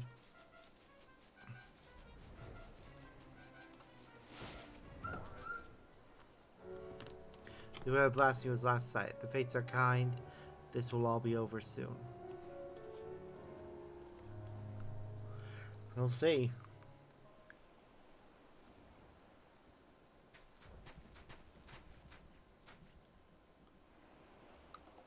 There it is.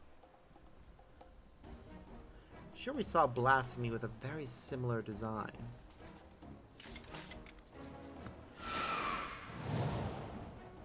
In the old days.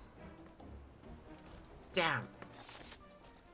Such speed. I doubt even my falcons keep pace with it.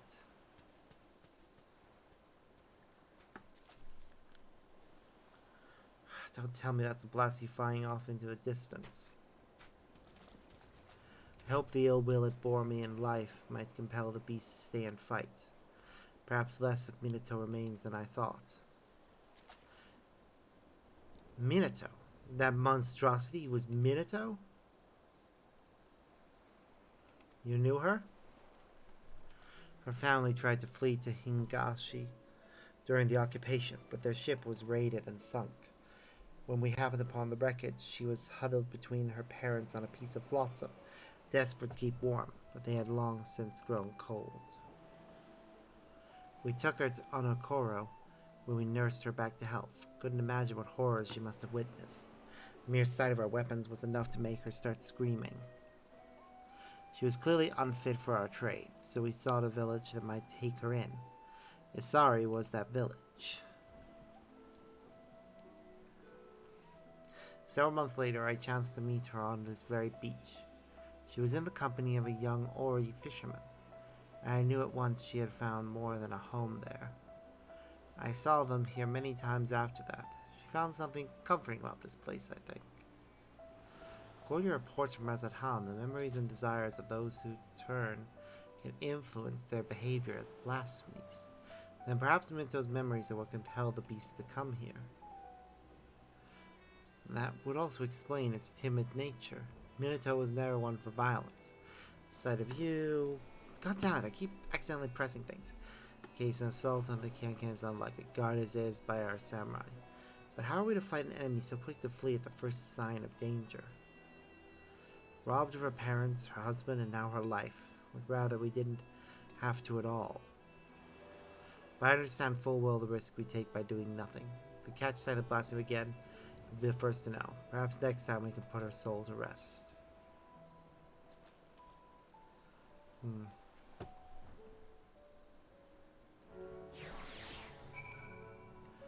I swear that was a teleportation sound.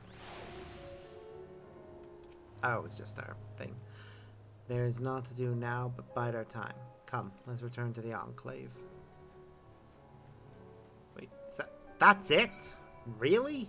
Some of these quests are so short. They're good, don't get me wrong. I'm enjoying the story and seeing where it goes. But some parts of it are very short.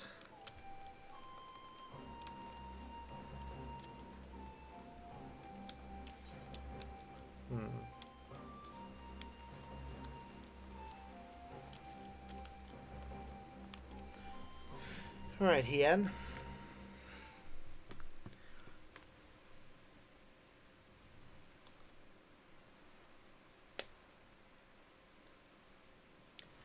Given what we have learned, it seems likely the Blasphemy will return to Shoal Rock.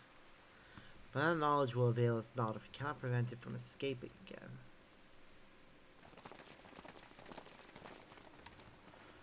God damn it. The cult is here.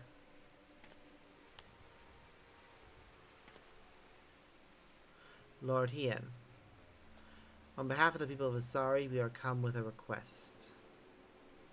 We welcome you with open arms and open hearts. What is it you would ask of me?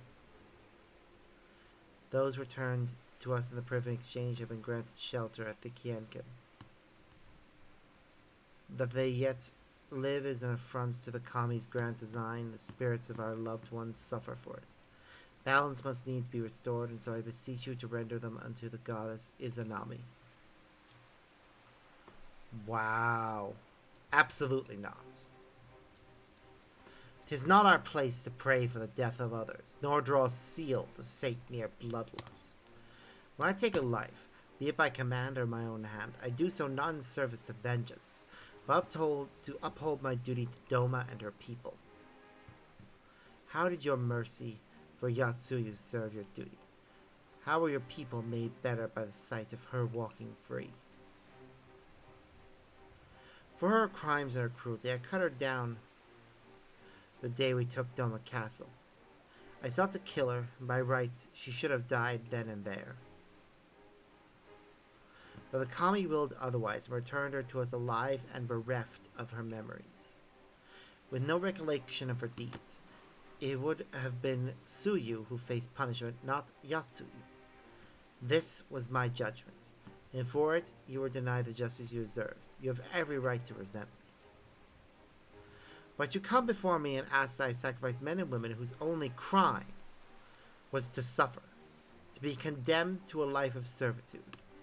If you truly believe your cause to be sacrosanct, believe yourself fit to bear the burden and swing a sword, then step forward.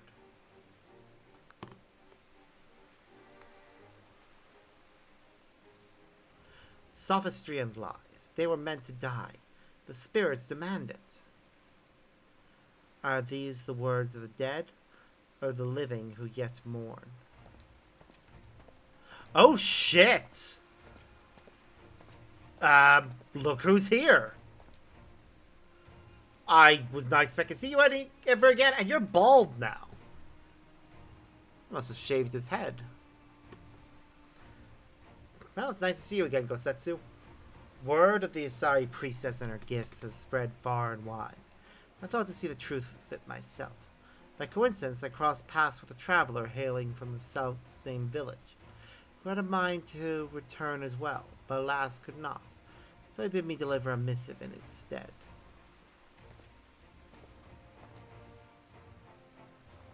Judging by the striking resemblance, I take it you are the young fisher Akitsu.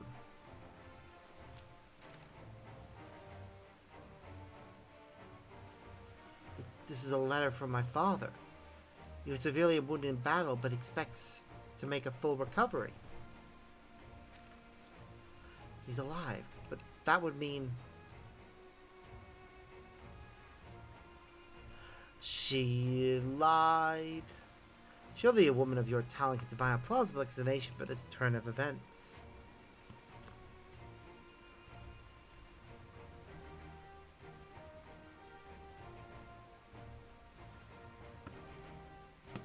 She'll pay for this contumely.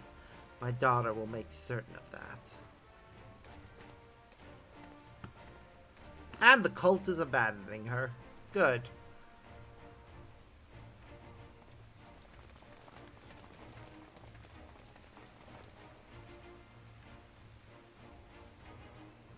Thank you, Gosetsu.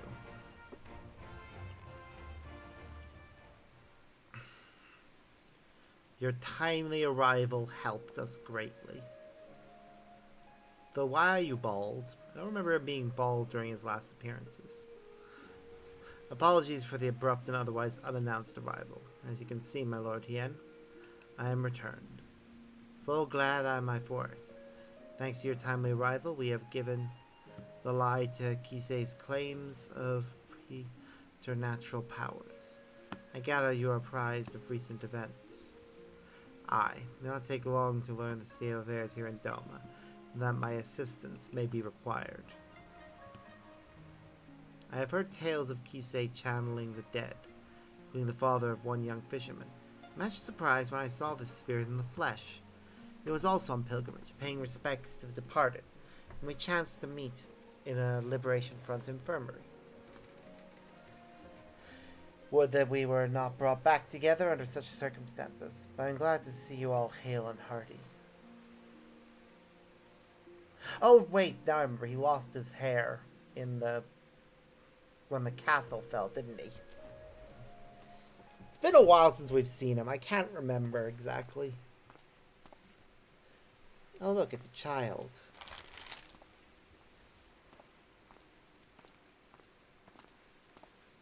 What's going on?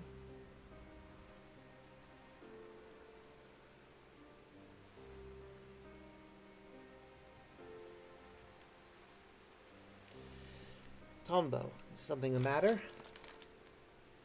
He shaved his head, yes. Right, I couldn't remember exactly what had happened. I wish to apologize, Lord Hien. It was wrong of me to say the things I did. I understand nothing can bring back my father, but I was so angry Please, Tombo, you needn't apologize. It's just, my brother was always so brave, but father's death was more than he could bear, and it turned him into that monster. If he wasn't brave enough, what chance do I have? We wanted to perform the rites for father, but the body was never returned to us, so... Not that I blame you for that, Lord Hien. I understand nothing could be done.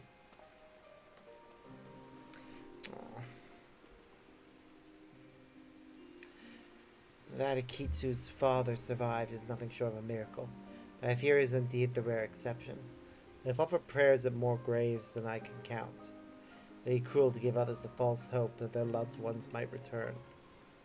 And yet Kisei continues to do just that, offering comfort with her lies, attempting but ephemeral balm for wounds that have yet to heal. much like the anger some harbor for you, or resentment for the families restored while theirs remain broken. But for those like that poor boy whose hearts lack for hatred, who know only sadness and despair, they too may turn. Exposing the truth of Kise's deception hasn't helped matters. If we are to prevent more suffering, we must pursue a lasting solution. I would be most grateful for your counsel, Kosetsu. There is much I could learn from your pilgrimage. If there is aught you require, but say the word and it shall be done. It is the least I can do for the part I played in Yatsuyu's tragedy. I failed her in the end, but I will not fail you, my lord. Thank you again for your aid, Sparks. Today's events have given me much to consider. When our next step is decided, you'll be the first to know. This quest didn't even have us move! The fuck? A quest that just has us standing still! My god! That is the most free experience we have ever gotten.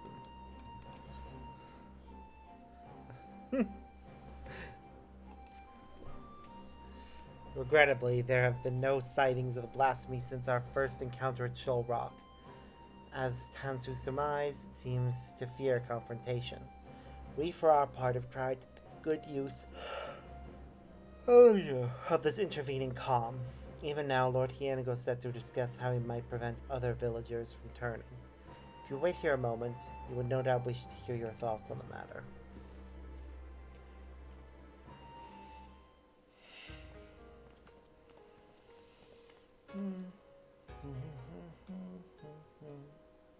Spark, so glad you could come. As Yugiri no doubt explained, the blasphemy continues to elude us. So we have turned our attention to other matters we can and should address. After long discussion and much deliberation, we believe we have found a means to allay the growing malaise of our people. If you would, Gosetsu. Is it a memorial service? The idea came to us after considering young Tombo's remarks about his father, whose body was never found and returned to Doma. Others no doubt share in his melancholy, unable to bury and mourn their loved ones as is their right. Put simply, they cannot make peace with their loss. Their anguish, if left to linger, may consume them as well. That we might provide the people of Doma with comfort and closure, we will hold a national funeral. Yep! That is actually rather poetic that both of the conquered nations feel the need to do the same sort of thing. A memorial and a funeral. Like, that is very appropriate. Lights can be held at Swallow's Compass. Those who choose to attend will be asked to present personal effects of the deceased. They wish to be enshrined there. Spirits reside in all things, be they living or inanimate. Though we may die, a part of us lives on in the items we cherish most in life. Therefore, when it remains, these belongings will be afforded a place in the royal mausoleum, that the spirits of those lost to us may find their way home to Doma, and at last know peace. The announcement has already been made, and a great many people are now engaged in the difficult task of deciding which keepsake will serve as their offering. It's not a decision to be made lightly, but I expect they will have made up their minds by the time we go to collect their chosen tokens. I also hope to learn more about the departed from those willing to speak with me, for my benefit and for theirs. To break free of their sorrow, they must seek joy in the memories and the love they share with the departed, and I will help them find it. Might the liberator of Doma be willing to favor the people with his presence as well? I doubt not that they will appreciate the gesture. Good. Yugiri, I leave the people of Isari to you. Gosetsu might ask you to... Apologies, my lord.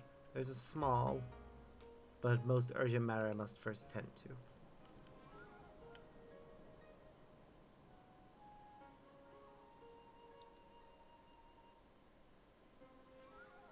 Very well. I shall not pry. Now, Sparks, let's go and pay a visit to the good people of Demai. Okay. Off we go. I think we can teleport there. Wonder what Gosetsu's up to.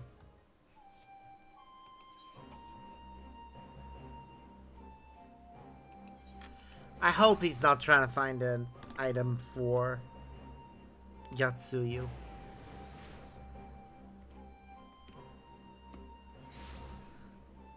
While it might be nice of him to offer her this, I'm pretty sure it'll upset people. Right then, before we begin, I would remind you that you need only listen to the tales of their loved ones. As overseer of the ceremony, I see it as my duty to deliver their effects personally. Because of this, it is of the utmost importance that we keep clear of any beasts that might damage our cargo. It goes without saying how important it is that their offerings are delivered in pristine condition, and that will be no good to you in a fight while heavily encumbered. If stealth or flight are not options, I must ask you fight for us both. But we needn't worry unless the occasion arises. For now, let us be off.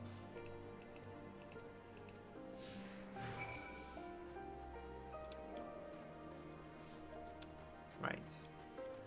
There's a bereaved woman standing at the edge of a cliff. That is never a good place to be standing. There should be a fence or something there for safety. My husband, my dear Saint Mayora, never returned from Garlemald, but perhaps now his soul might know peace. Please take this painting brush to the Swallow's Compass. A painting brush. Okay. I shall handle it with the utmost care. May I trouble you to tell us more about your husband?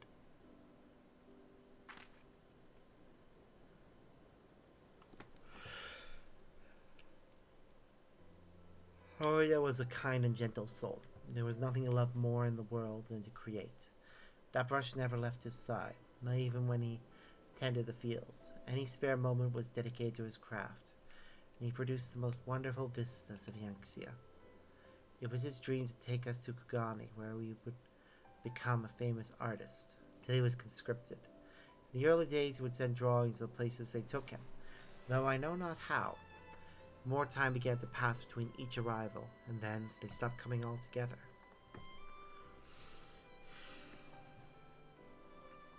I know not in what far-flung land he died. I pray it was as beautiful as his works. He sounds like quite a man, to hold fast to his art even when forced to endure such hardship. His soul will find peace, of that I have no doubt.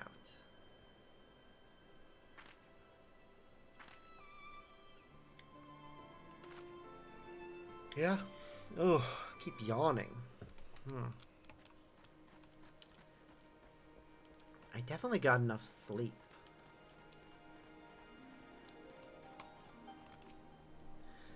There again, I've been inclined to start taking naps lately, so maybe I need one. I must thank you again, Lord Hien, for this honor. My son would have been overjoyed to know that his katana would be enshrined at the Swallow's Compass. Ah, his son. That's tragic. Nay, the honor is mine. I'm sure your son was a fine warrior. Aye, and so was I once upon a time. A samurai, as it happens, in service to your father, when the Empire first invaded our lands.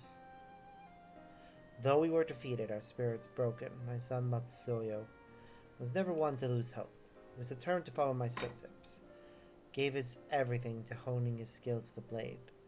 When I watched him train, I felt the pride I thought I'd forsaken swell in my breast. And I knew he would restore our family to its former glory. Alas. He could have fled, perhaps started life anew as a vagabond of some sort. We bore the burden and fought for Garlemald, for years of what the Imperials might do, if he did not, for fear of what, yeah. 'Tis plain he was a loving son and a warrior true. I will care for his blade, as if it were mine own, and see it given the honor and respect due a samurai of Doma.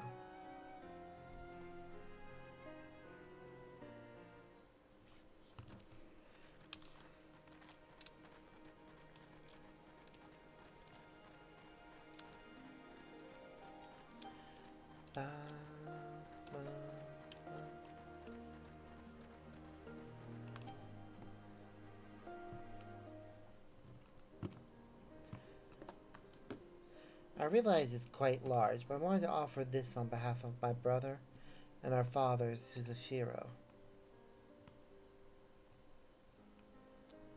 If you are willing, I would very much like to hear more about them both. My father, he was a carpenter. He was a good man, if a bit stubborn. Always thinking about his work. The only time he ever seemed to enjoy himself was when he had a cup of sake in his hand. When my brother came of age, he took up a trade as well. It brought them closer. I'd see them laughing over drinks together, or listening in silence to the crickets singing under the moonlight. I wanted to join them one day. This was their favorite sake. I thought they might miss it. Aw, I'm sure it will taste all the sweeter having come from you.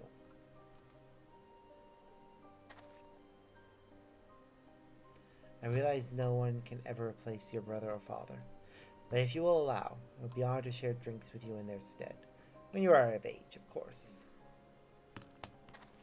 Wow, that face! He's like, wow, really? Lord Hien would like to be a surrogate brother for me? This should be everything. Would you join me for a short reprieve before our journey back?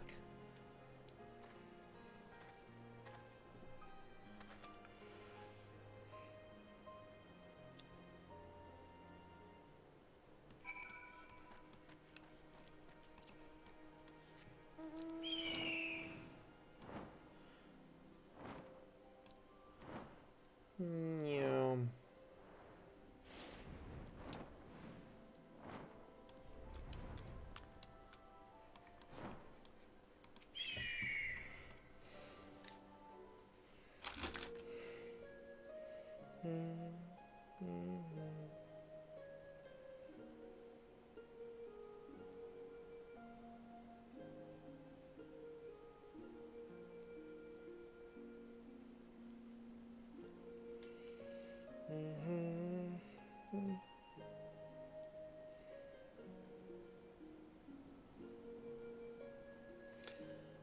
They put on brave faces, but the people of the mire are still racked with grief.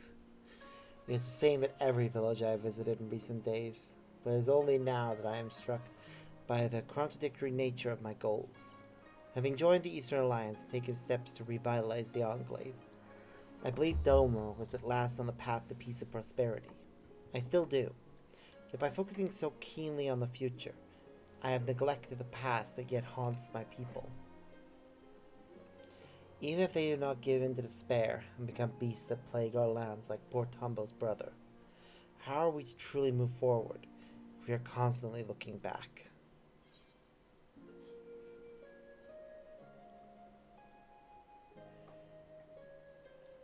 You speak of their haunted pasts, Lord Hien, but what of yours? You did lose your own father. Me, all things considered, I suppose it was only a matter of time before the subject was broached. It cuts to the heart of the matter, and the young lord. For the best, I should think, for he cannot lead by example if he has not yet made peace with his own past.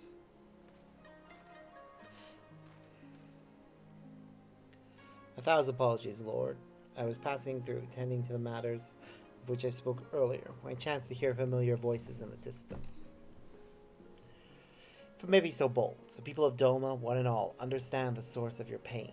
To lose your father in the turmoil of a failed rebellion, his staggering duty to the throne thrust upon you. Aye, how could you even begin to mourn when first you had to lead? It would behoove you to take part in the funeral rites, my lord.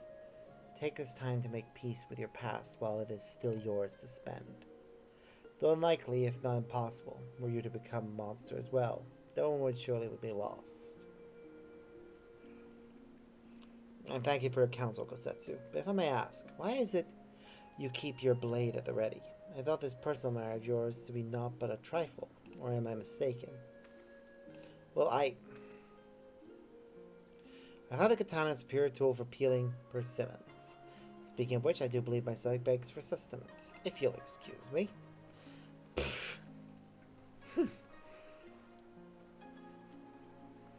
Training. To help slay the Blasphemy, no doubt. Fearing that he should offer me counsel, he refused to heed it in kind. He is not the warrior he once was, but he is wise, our obstinate friend. If I am to be perfectly honest, it frightens me to recall it, the moment it all came crashing down.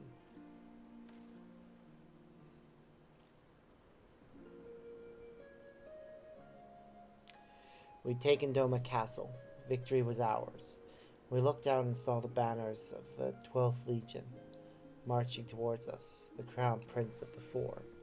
No sooner could Setsu and I escaped, we received word that Xenos had slain my father. Remember how the fight went out of Gosetsu in an instant, how he wept from his lord, while I felt the weight of the profound duty bear down upon my shoulders, crushing, suffocating. The heat of my own breath, the chill of my clammy palms. My duty demanded I master my emotion. All those around me, Gosetsu included, consumed by anger and a thirst for vengeance. I had to be in control. Under my orders, we dispersed and fled to fight another day. To this day, I have not stopped to reflect on my father's death. How could I, devoted as I am to finding Doma's way forward?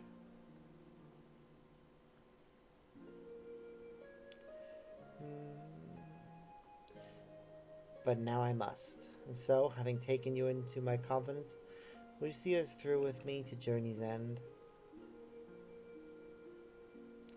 The keepsake I would offer up for the funeral is hidden in a place not easily reached. We'll have to fly there, I'm afraid. But worry not. My Yol will ferry us. Just a moment.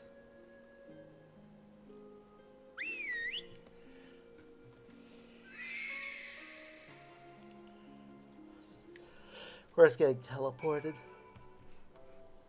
Oh, no. He just summoned 2 Yol to fly us. The place we seek is Plum Spring in the mountains. Shall we? Yes, let's. Away we go.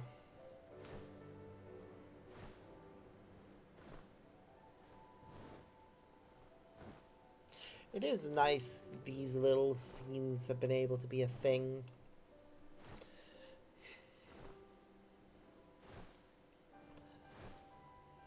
You have to be very carefully programmed to ensure that we don't crash into the person we're flying with.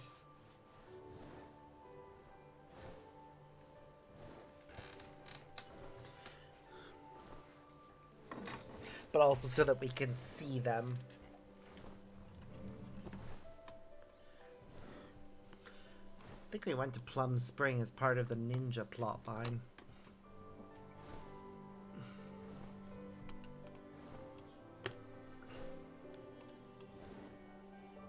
Yeah, we've definitely been here before.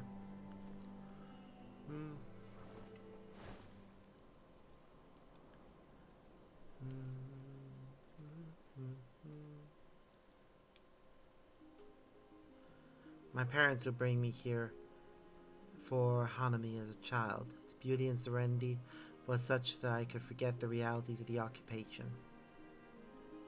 Indeed, some of my fondest memories of family are here, which is precisely why I chose this place to conceal the singular gift my father bequeathed to me as a child.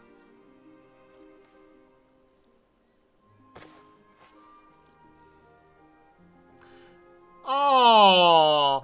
Oh! Charming, is it not? The great auspice Kitten Dashang said to reside somewhere along the Yora chain. In those days, anyone and everyone knew the tales of his prowess. Reckless boy that I was, I once even tried to seek him out, hoping he might help us. I buried it here shortly after my coming-of-age ceremony. It seemed a fitting place to both part with my childhood and offer a final goodbye to my mother. More keepsake of mine than his, to be sure, but he was never a man of worldly possessions. Still, I suspect he would allow himself a rare smile if he were to see it again after all these years. It is very cute. And that is precisely how I wish to bid him farewell, with a smile.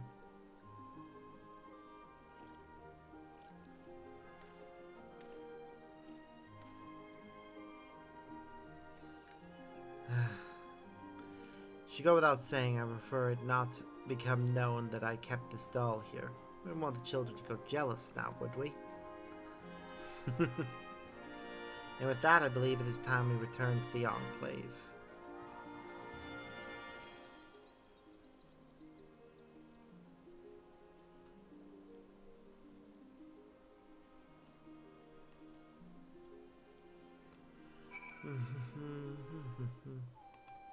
Oh, and just teleporting there. There are yet more villages to visit and offerings to collect, but preparations are proceeding apace. So the people will have one less cause to be tempted down the path of despair. Of course, there still remains the problem of blasphemy. The former conscripts will remain at the Kienken until it has been dealt with.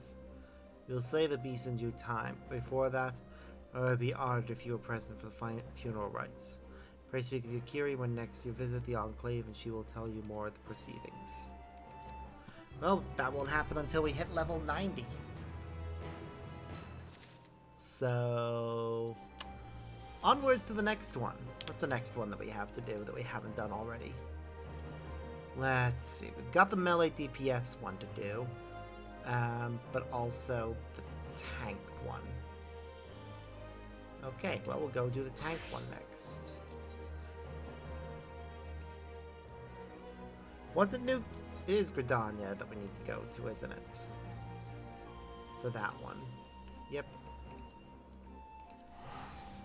I think completing this one may actually get this class to level 90. So we may be able to complete this one completely. Which would be great if we can.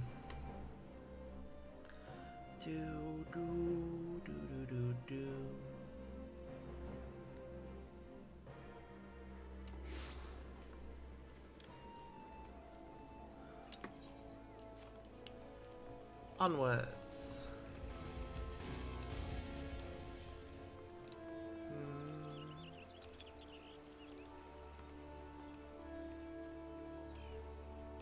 Hi. They have followed up on every report concerning Glepnir, even those to be guarded belief. The most promising suggests that the Blasphemy is currently stalking the South Shroud. We gotta proceed there at once, for there is no telling when it might strike again. The Elder Seer is already en route to Roots Lake. Let us not keep her waiting.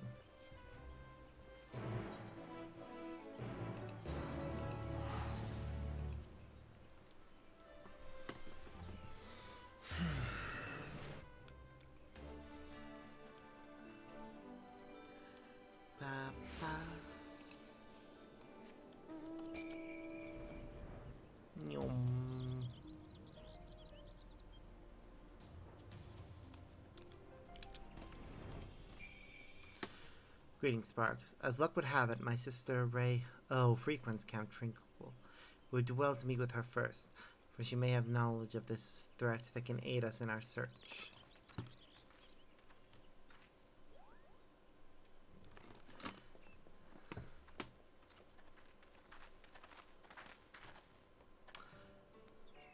It has been too long, Rayo. Connie. I was afraid the situation might force your arrival, whether this reunion was under more joyous circumstances. And you are here to serve as protector to my sister, yes? Commend your courage. Glepnir, like all blasphemies, is a fearsome foe, though we must nevertheless rise to meet as one.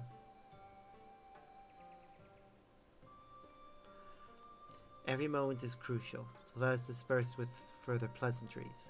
I have received word of Glepnir's whereabouts. I have. We've recently ambushed a poor traveler who succumbed to his wounds soon thereafter. A tragic, increasingly common tale. No others in Camp Tranquil have come to harm, but some claim they feel a presence in the distant trees, staring them with a malicious intensity. They struggle to find the courage to venture beyond the safety of the camp. While its victims exhibit symptoms of the creeping death, Glepnir's corruption seems only to affect those who have been assaulted by the blasphemy itself. We have yet to confirm a single instance of it spreading from one individual to another. That's somewhat reassuring, but it will provide little comfort to the people here, I think. If Glepnir comes, any defense we mount will come at great cost. Those who fall wounded will invariably die. I'm at a loss. The people under my care can see it. They grow tense and bicker amongst themselves. Some even accuse me of standing idly by while this monster roams free, as if I'm not doing all I can. I apologize. Would that I had come to you sooner? Whether there were more I could offer you. Not every burden is yours to bear. He is right. It is the duty of all seed seers to face this threat, and so we should do so together, with the aid of the elementals as well. Under different circumstances I would agree, but their strength has waned since the calamity, and I am reluctant to impose upon them. Indeed, when I open my thoughts to the elementals, I shudder to hear their distress. Once we have laid low the blasphemy, the elementals will be at peace. Well then, how do you propose we go about that? First, allow me to speak with the people here and assure them that all will be well, that Gridania's resolve to weather this storm remains steadfast. No road is closed to those true of heart. Suppose I shouldn't be surprised as you begin with an earnest and heartfelt appeal. For my part, I shall reach out to Arun. Perhaps together we can find a way to offer similar comfort to the elementals. I have no doubt we will require their assistance in the days ahead. Thank you, sister. May the 12 watch over and keep you both. May I trouble you to accompany me? The presence of a storied hero would surely lend credence to my claims that the people's difficulties will soon be at an end. While you attend to that, I shall gather what information I can from the wood whalers stationed here. Pray look for me at the camp proper when you have finished.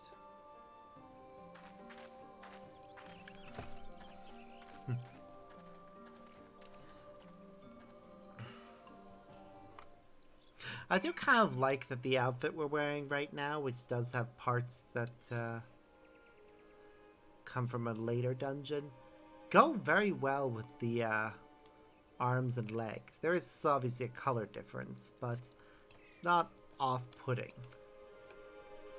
If we are to convince the people that they need not live in fear of Gleipnir, then my words alone may be insufficient. I will not comport myself as an imposing figure blessed with martial prowess, to say the least. You, on the other hand, are renowned as a peerless warrior who has triumphed in countless trials. So that looking on your features fills me with confidence that this crisis too shall pass. I pray you stay by my side, that those we speak with might be joyed by your presence. Yeah, that's fair. We do have a very reassuring presence.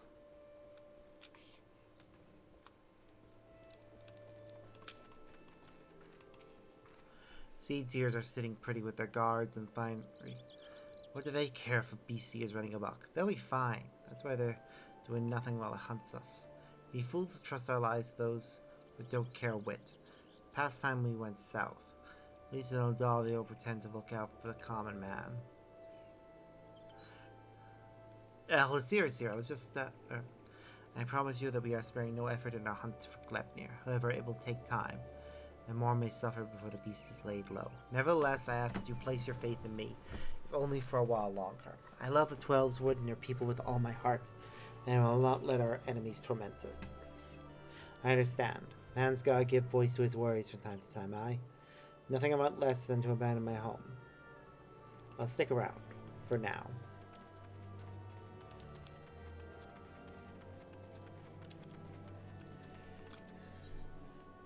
Oops. I saw it. A gargantuan beast stalking the woods with horns the size of my leg. What's to stop it from coming here to fill its belly? Gleipnir will do no such thing, I swear. I shall see to it personally that the blasphemy does not come within a mile of this village. Keep heart, for brighter days lie ahead of us. Truly, Elder Caesar, perhaps I've let my imagination get the better of me. You're our beacon in these dark times. I pray you restore the peace soon. I shall, you can be certain. Okay, so this is gonna be a village one day. They just need to build permanent housing. Single scratch does not spell one's doom, they say. Nothing but to wait for death to come. How can we face a beast like that? Do not give in to despair, my friend. Know that I shall do all in my power to see us through this crisis. Hold fast to hope. Encourage others to do so as well.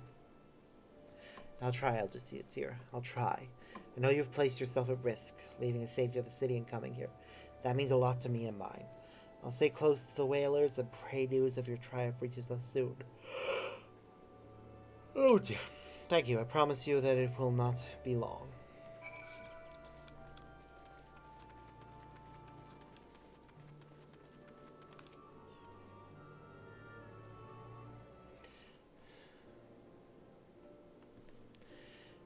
Will that be all for now, Elder Seatsier? It will. I have done what I can to quell the unrest, but so long as Glepnir lives, they will never be at peace.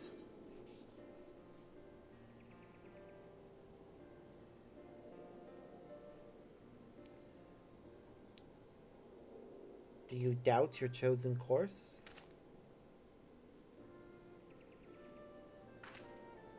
Nay, none the slightest. The shortest path to a destination is often not the best.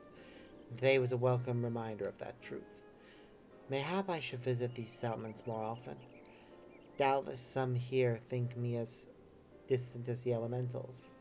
So rarely do they see me in the outer reaches. You have served me admirably as protector thus far, for which I am grateful. And until we have found Lake near low, I must continue to impose upon your goodwill. There's no opposition, blah blah blah. Your life is your own to command, but I thank you for your words. Your conviction, which fills me with confidence that the path we walk is true. Even if that path takes us far afield. Did I ever tell you that when I was a young student, I would often steal into the woods with a dear friend of mine, much to the chagrin of our teacher? Deep down, I suspect there is still a part of me that yearns to wander where I should not.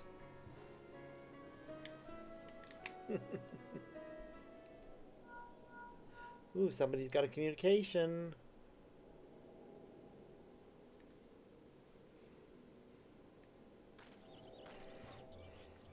Let's see, a word from the border. We've got ourselves a right bloody mess by the sound of it. What has happened? Per your earlier instruction, the whalers closed the roads to all travel while we scoured the woods for signs of Glepnir. But now a group of locals are demanding to be let through into Thanalan. They're terrified by the sound of it, screaming about the creeping death and God knows what else. Despair grips their hearts. If it consumes them wholly, then we may have yet more blasphemies to contend with. I'll speak with them. Wild rumors fuel their panic, and with truth and compassion will I convince them to see reason and return to their homes. If anyone can, it's you, Elder Seatsier. We're doing our best to keep them calm for now, but a man's words painted a grim picture.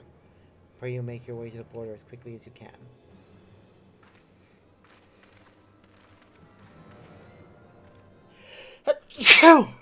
Oh, Jesus Christ. Oh, that actually hurt a little. Why? Why does sneezing hurt?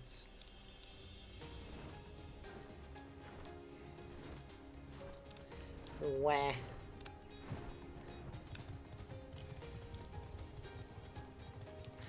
Feel old. Place a coin on my tongue for the ferryman.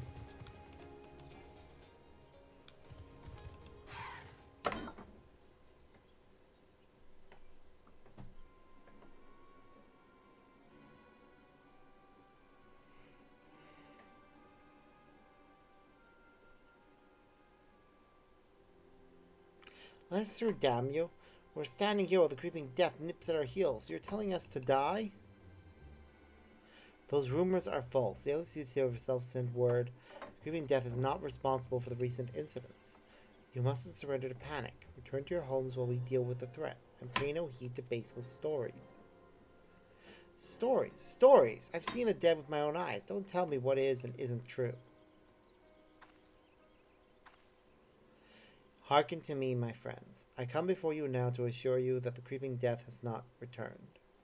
Only those who have been wounded by Glepnir are in danger. So I speak to you to take shelter in your homes until the threat has passed. Glepnir, the beast I saw in the wood? We have to run. It could have followed us. You saw him? Where? Not far from here. Those glistening horns, those terrible chains, reaching out to drag you down to the seventh hell. He ran and ran and never looked back. But don't worry, it didn't catch any of us. No one's marked, see? That means we're safe, right?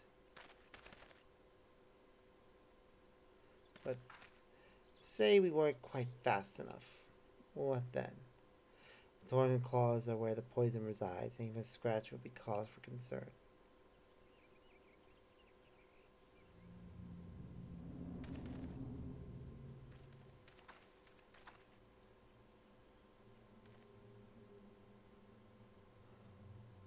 Even a little scratch? Then it's too late for me. Is that how my body feels? Like it's on fire? You told me the branch tripped you up. You said that's how it happened. You said...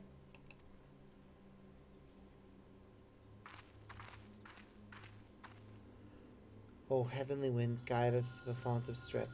Will you drink from it to be made whole? She's trying to help him, but I don't know if it'll work. I don't feel any better. Do it again. Do it again!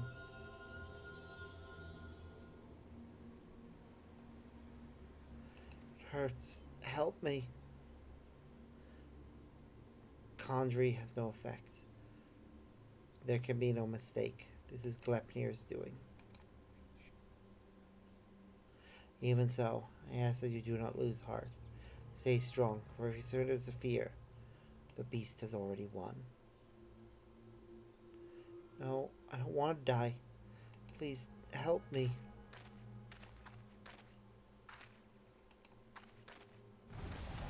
God! Oh, God. Damn it, man.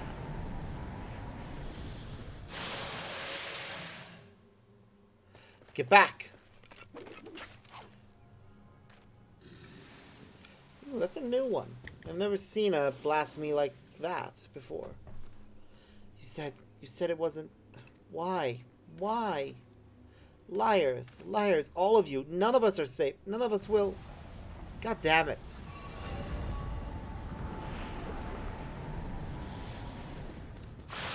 That's two of these beasts. Despair made manifest, well forfend.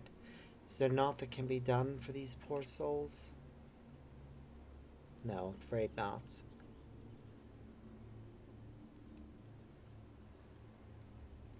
Not but one thing. I know. Let's lay them to rest. Contain the threat.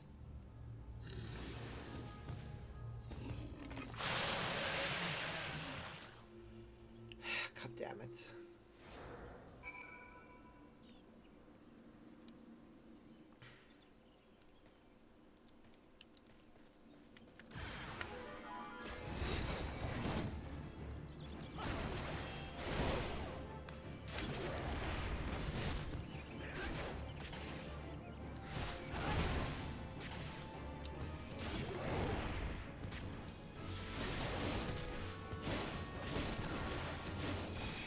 Come on.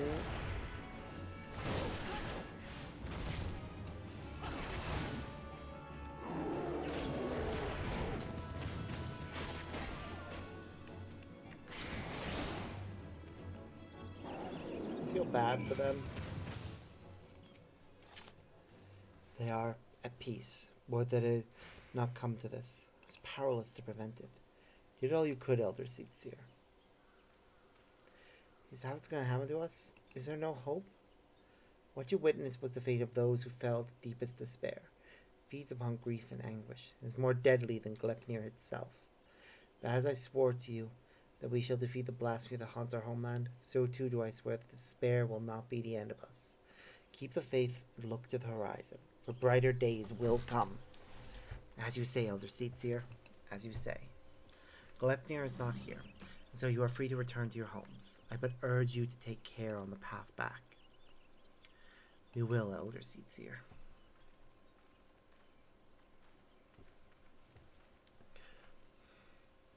This storm has passed, but a darker tempest rolls in the distance. As long as the specter of despair looms, the people will struggle to take any words of comfort to heart. You'll see more tragedies like this. The elementals, too, cry out for a solution. The longer we struggle to resolve this crisis, the more innocent lives we put at risk. Rayo said we would need to turn to the elementals for assistance. And I know now that she was right. So I will seek audience with the Great One. However, there are preparations I must attend to first. To make the proper abulations of the lotus stand. Pray return to Adder's Nest and await my summons.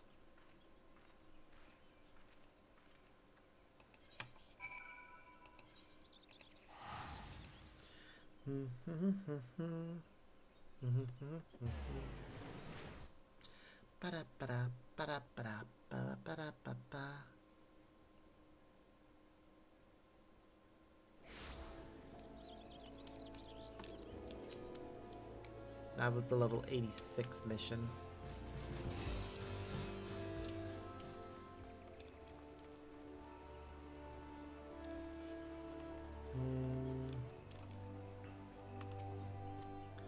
Despite our best efforts, we have been unable to prevent further loss of life. I see even greater hardships ahead. As we press on, we mustn't forget the words of the Elder Seedseer. We must strive to remain undaunted in the face of despair. She is preparing for her communion with the Great One. When time is right, she will call upon us both. Until then, my friend, stay strong.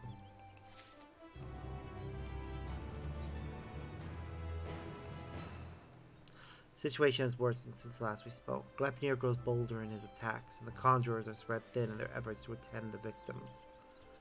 Moreover, we are no closer to finding a means to counteract the Blasphemy's poison. With no choice but to await until death claims them, some are overwhelmed by helplessness, getting mad beasts that lash out at their former countrymen. Such tragedies all too easily beget further tragedy, as bereaved loved ones are in turn overcome and share the same horrid fate. People speak of these incidents in hushed whispers, afraid that at any moment a monster might appear within their midst. If we could find a cure for the Blasphemy's poison.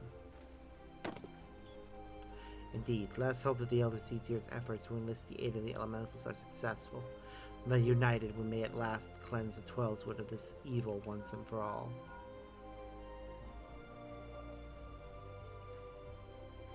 Urgent news sparks. Gleipnir has ambushed a party of wood whalers. They are engaged with Blasphemy of the Guardian Tree, where the Great One slumbers. This bodes ill. Has it divined the Elder Seedseer's intent? Is it attempting to prevent her from communing with the elementals? Naive, we can't let Gleipnir harm the tree.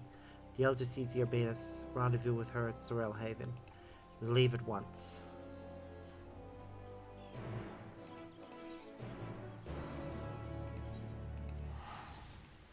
Let's do it.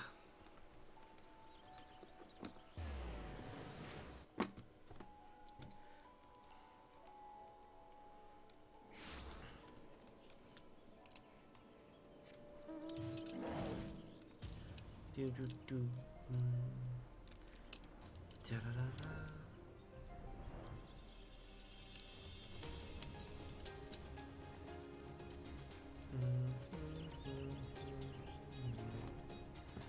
We're almost there now.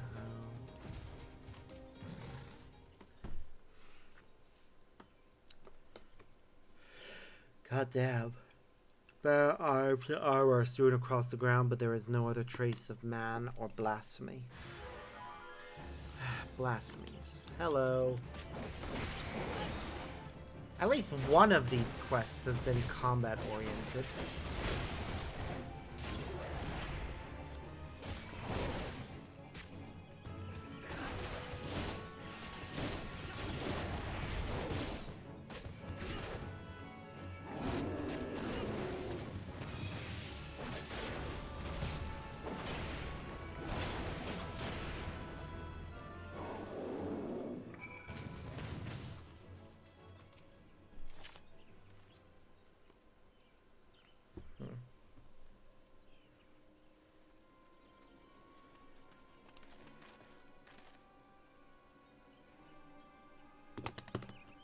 I see. I think I know what happened here. I pray that I am wrong.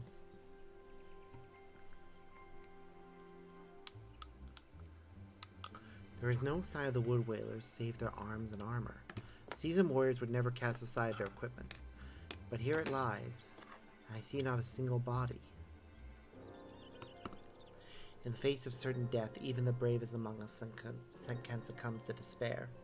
For the Blasphemy's poison took them and transformed. Damn.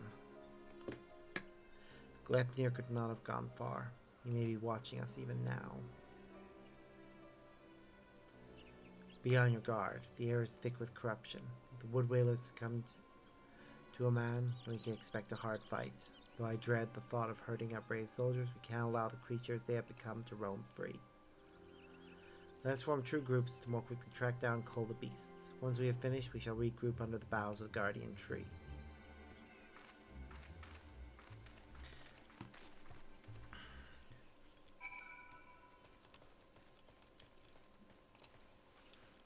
Well then.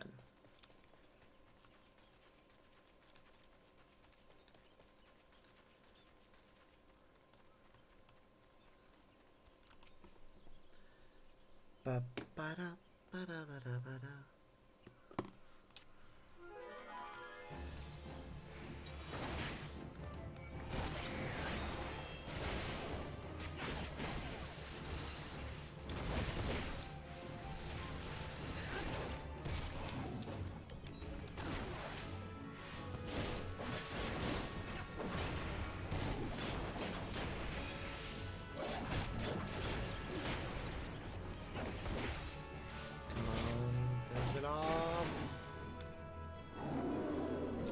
One down.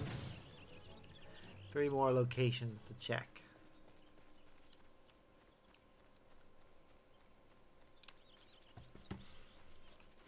I do feel bad for these guys. They were just doing their jobs and then this happened.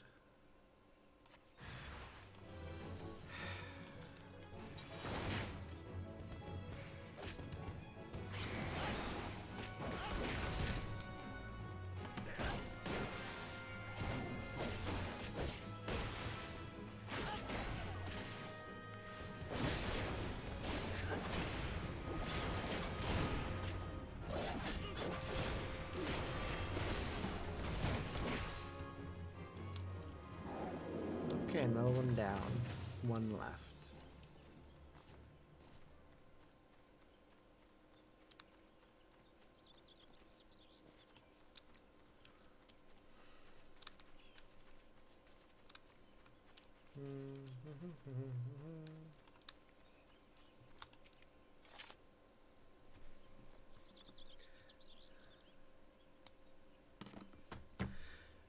You have laid to rest the last of the turned whalers. Unite with your companions. Okay. Flying snowman away. Also, I just noticed that when it's flying, it sprouts some wood. No, that's not anything sprouting. That's my cape. That's part of my outfit poking out the bottom because this outfit was not designed with this particular mountain mod. Oh, that is unfortunate. I don't think any of the outfits are designed with the mounts in mind. The mounts, after all, are meant for fun, to make it easier to get around. So, we shouldn't take them that seriously. Big tree.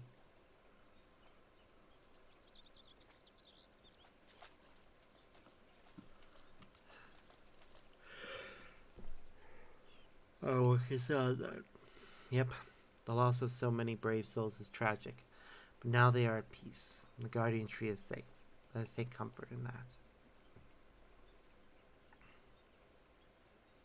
I but pray that the Great One will hear my plea.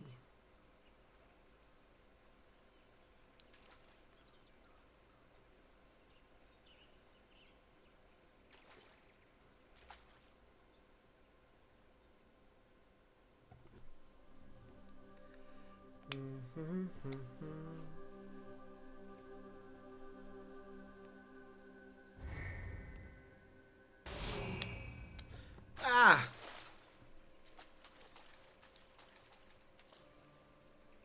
Elisitzir, are you hurt? The Great One is filled with fear, an all-consuming fear unlike any I have ever felt. It spoke unto me, and its words were clarion. Drive the evil away. Drive the evil away. I can think of naught else, and so he will not receive the aid we seek. Not until we can dispel the dread that claws at the forest's very heart. No, this was our last hope.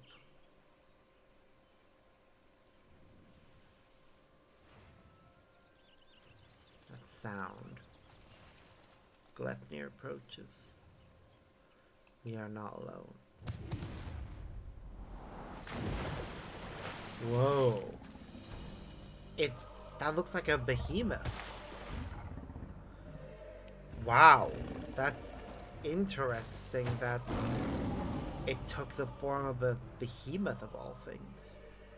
There can be no mistake. This is the profane beast. The blasphemy is the mire the 12's wouldn't despair. Gleipnir. Stay back!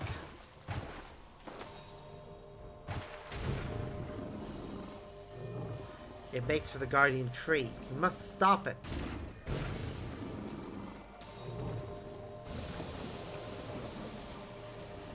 Poison. You mustn't let it touch you. Such fearsome strength.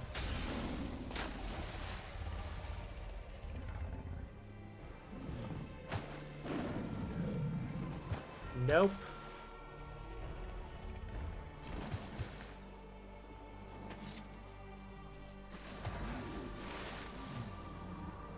Whoa. You are a big boy. No! Not now! This is like the worst time for the Echo Trigger.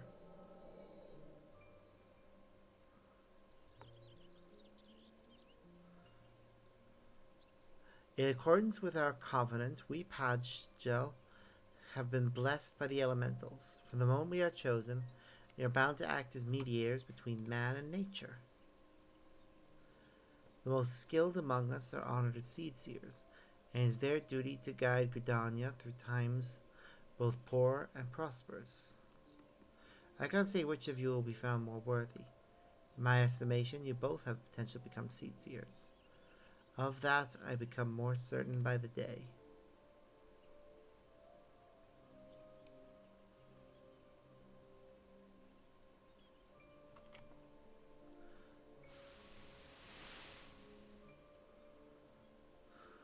One of them doubted. I don't want to be a seed seer. I never wanted to be a Padgel either. Never asked for any of this. Why can't I live a normal life like everyone else? How come I don't get to grow old? Why was I cursed with these ugly horns? I like them, and maybe we didn't choose to be born this way, but I don't think it makes us that different from everyone else. It's a rare gift, a blessing even, and if we can use it to help others, then we should. Don't give up on becoming a seed seer, Connie. We'd be all the worse for it. Wow! Okay, so we're looking at the past right now, and as I suspected when I first saw the girl, because I thought, is that a young Connie? And yeah, it is. Wow. So this young boy must be the blasphemy. A blessing? I never thought of it that way. I suppose it's hate not having a choice, but maybe you're right.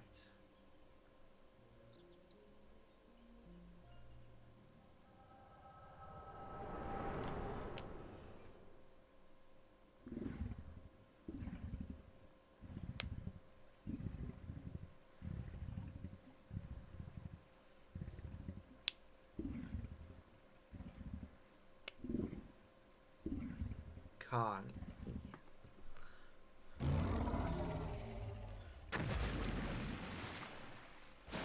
Said her name, and now it flees.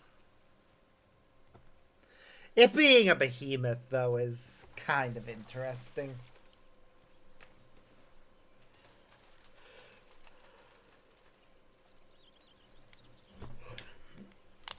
Also, I don't know if it's just me, but when I'm looking over at Streamlabs, it looks as if the stream is lagging. Do tell me if it is, because obviously that's a bit of a problem.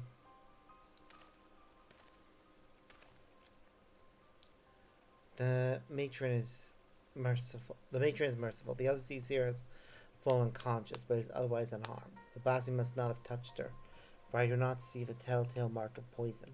Still, I am no healer, and she should be looked after by those who are. I shall carry her back to Gridania. I must sleep before Glepnia returns. Wait me at the Adder's Nest.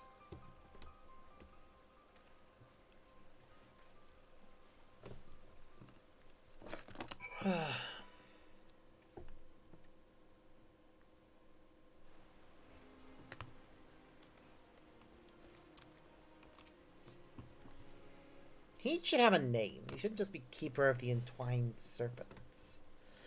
I may thank you again for your assistance. The Elder Seed Seer has been delivered into the care of Isumiyam. By the grace of the elementals, will she make a full recovery. In fact, she has already regained consciousness, but is not yet allowed to receive visitors. Can but wait for now. God damn it, I was useless. I could do nothing while the Elder Seed Seer if they kept me alone. I was to be her shield. That I stand before you while she lies abed is proof of my failure.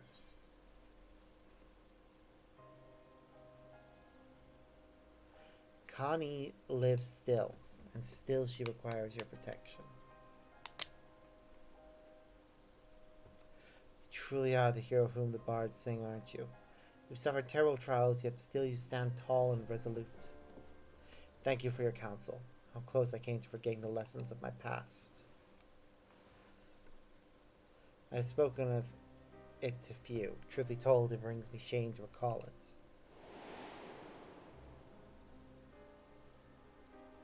I fought at Cardinal, not as a soldier of the Eorzean Alliance, but as a conscript in the Garlean Imperial Army, clad in armor and magitech, another drop in a sea of pitiless metal. You grow numb to the violence and the killing out of necessity. It becomes routine, work to earn your next meal. But then the moon shattered and the dragon emerged, and when the dust had settled, I was another bloody clinging to life amongst the fallen. I remember staring at the burning sky above, growing weaker, wondering if the heat or an Eorzean blade would finish the job. Instead, Connie saved her. But it wasn't death that came, but salvation. Delivered from my well-earned fate by the Elder Seedseer, she deigned to save a man who once bared steel against her people. Her kindness didn't end there. Once my wounds had healed, she welcomed me with open arms. Never did she regard me with distrust, nor did she ever make me feel obliged to repay my debt. She fought not to take life, but to safeguard it. Through our friendship, I came to see the wisdom in that distinction, and I pledged my remaining years to her service. It would have accomplished nothing to throw myself against Glepnir in vain, and even if there was profit to be found in the sacrifice, she would not abide it. Your words serve to remind me of this. We will defeat the Blasphemy, aye. We will do so without forsaking that which we hold dear. This I swear.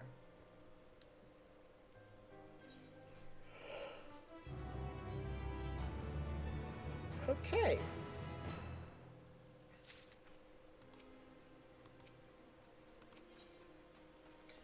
Ooh. We're getting the... Oh! Actually, we finished this mission and it's done. Sparks, the Elder Seedseer has grown strong enough to receive visitors. Come, let's go to Still Glade Fane at once.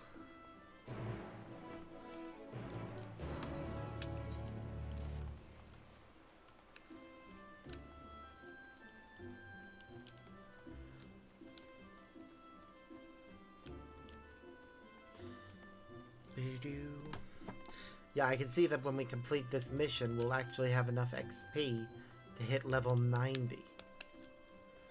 Which means this class will be maxed out. And I don't have another class that can claim the experience for doing the next quest, so that experience, I guess, will just be lost. Which is a shame, but at the same time, I don't want to miss out on doing the story, so...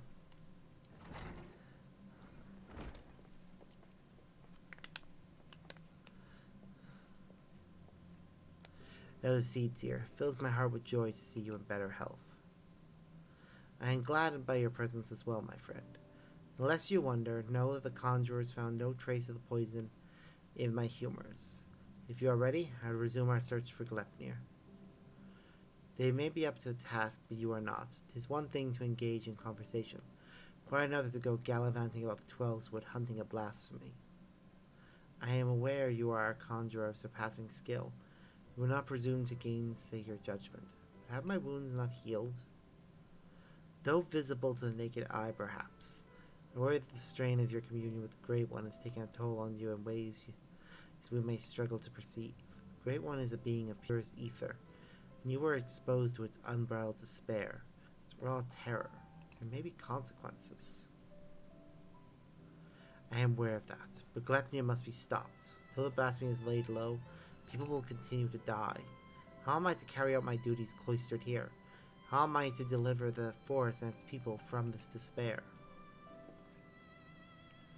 'Tis your duties that demand you remain. I understand your frustration, but if you were to fall in battle, if your guiding light you bear were to fade, then all Gridania would be lost. Rest, Connie.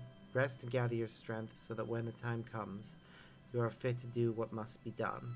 In the meantime, trust in your allies. You are right.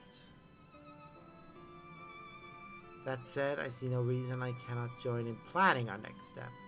As I said before, our conversation is quite unlike gallivanting about on a hunt.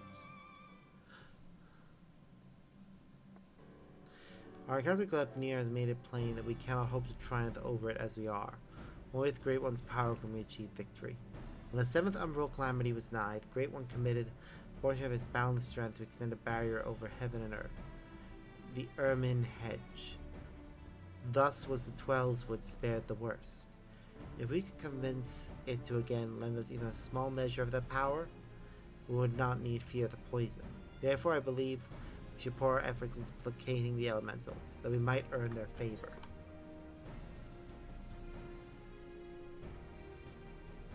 You must make your voice heard then, yes?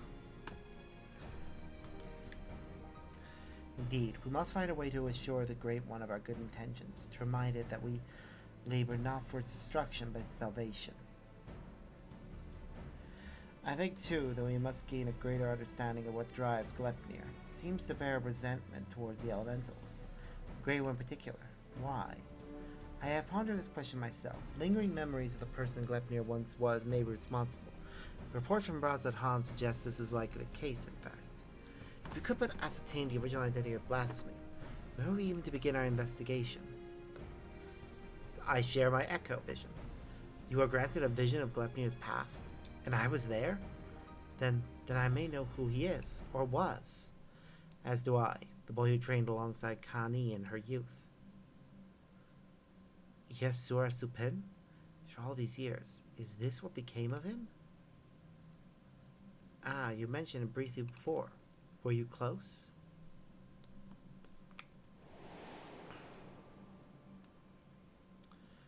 Yesura was Pajali like me, but he had never known his parents and devoted himself wholly to his studies. He embraced the role the forest had bestowed upon him. Truth be told, was a much better student than I ever was.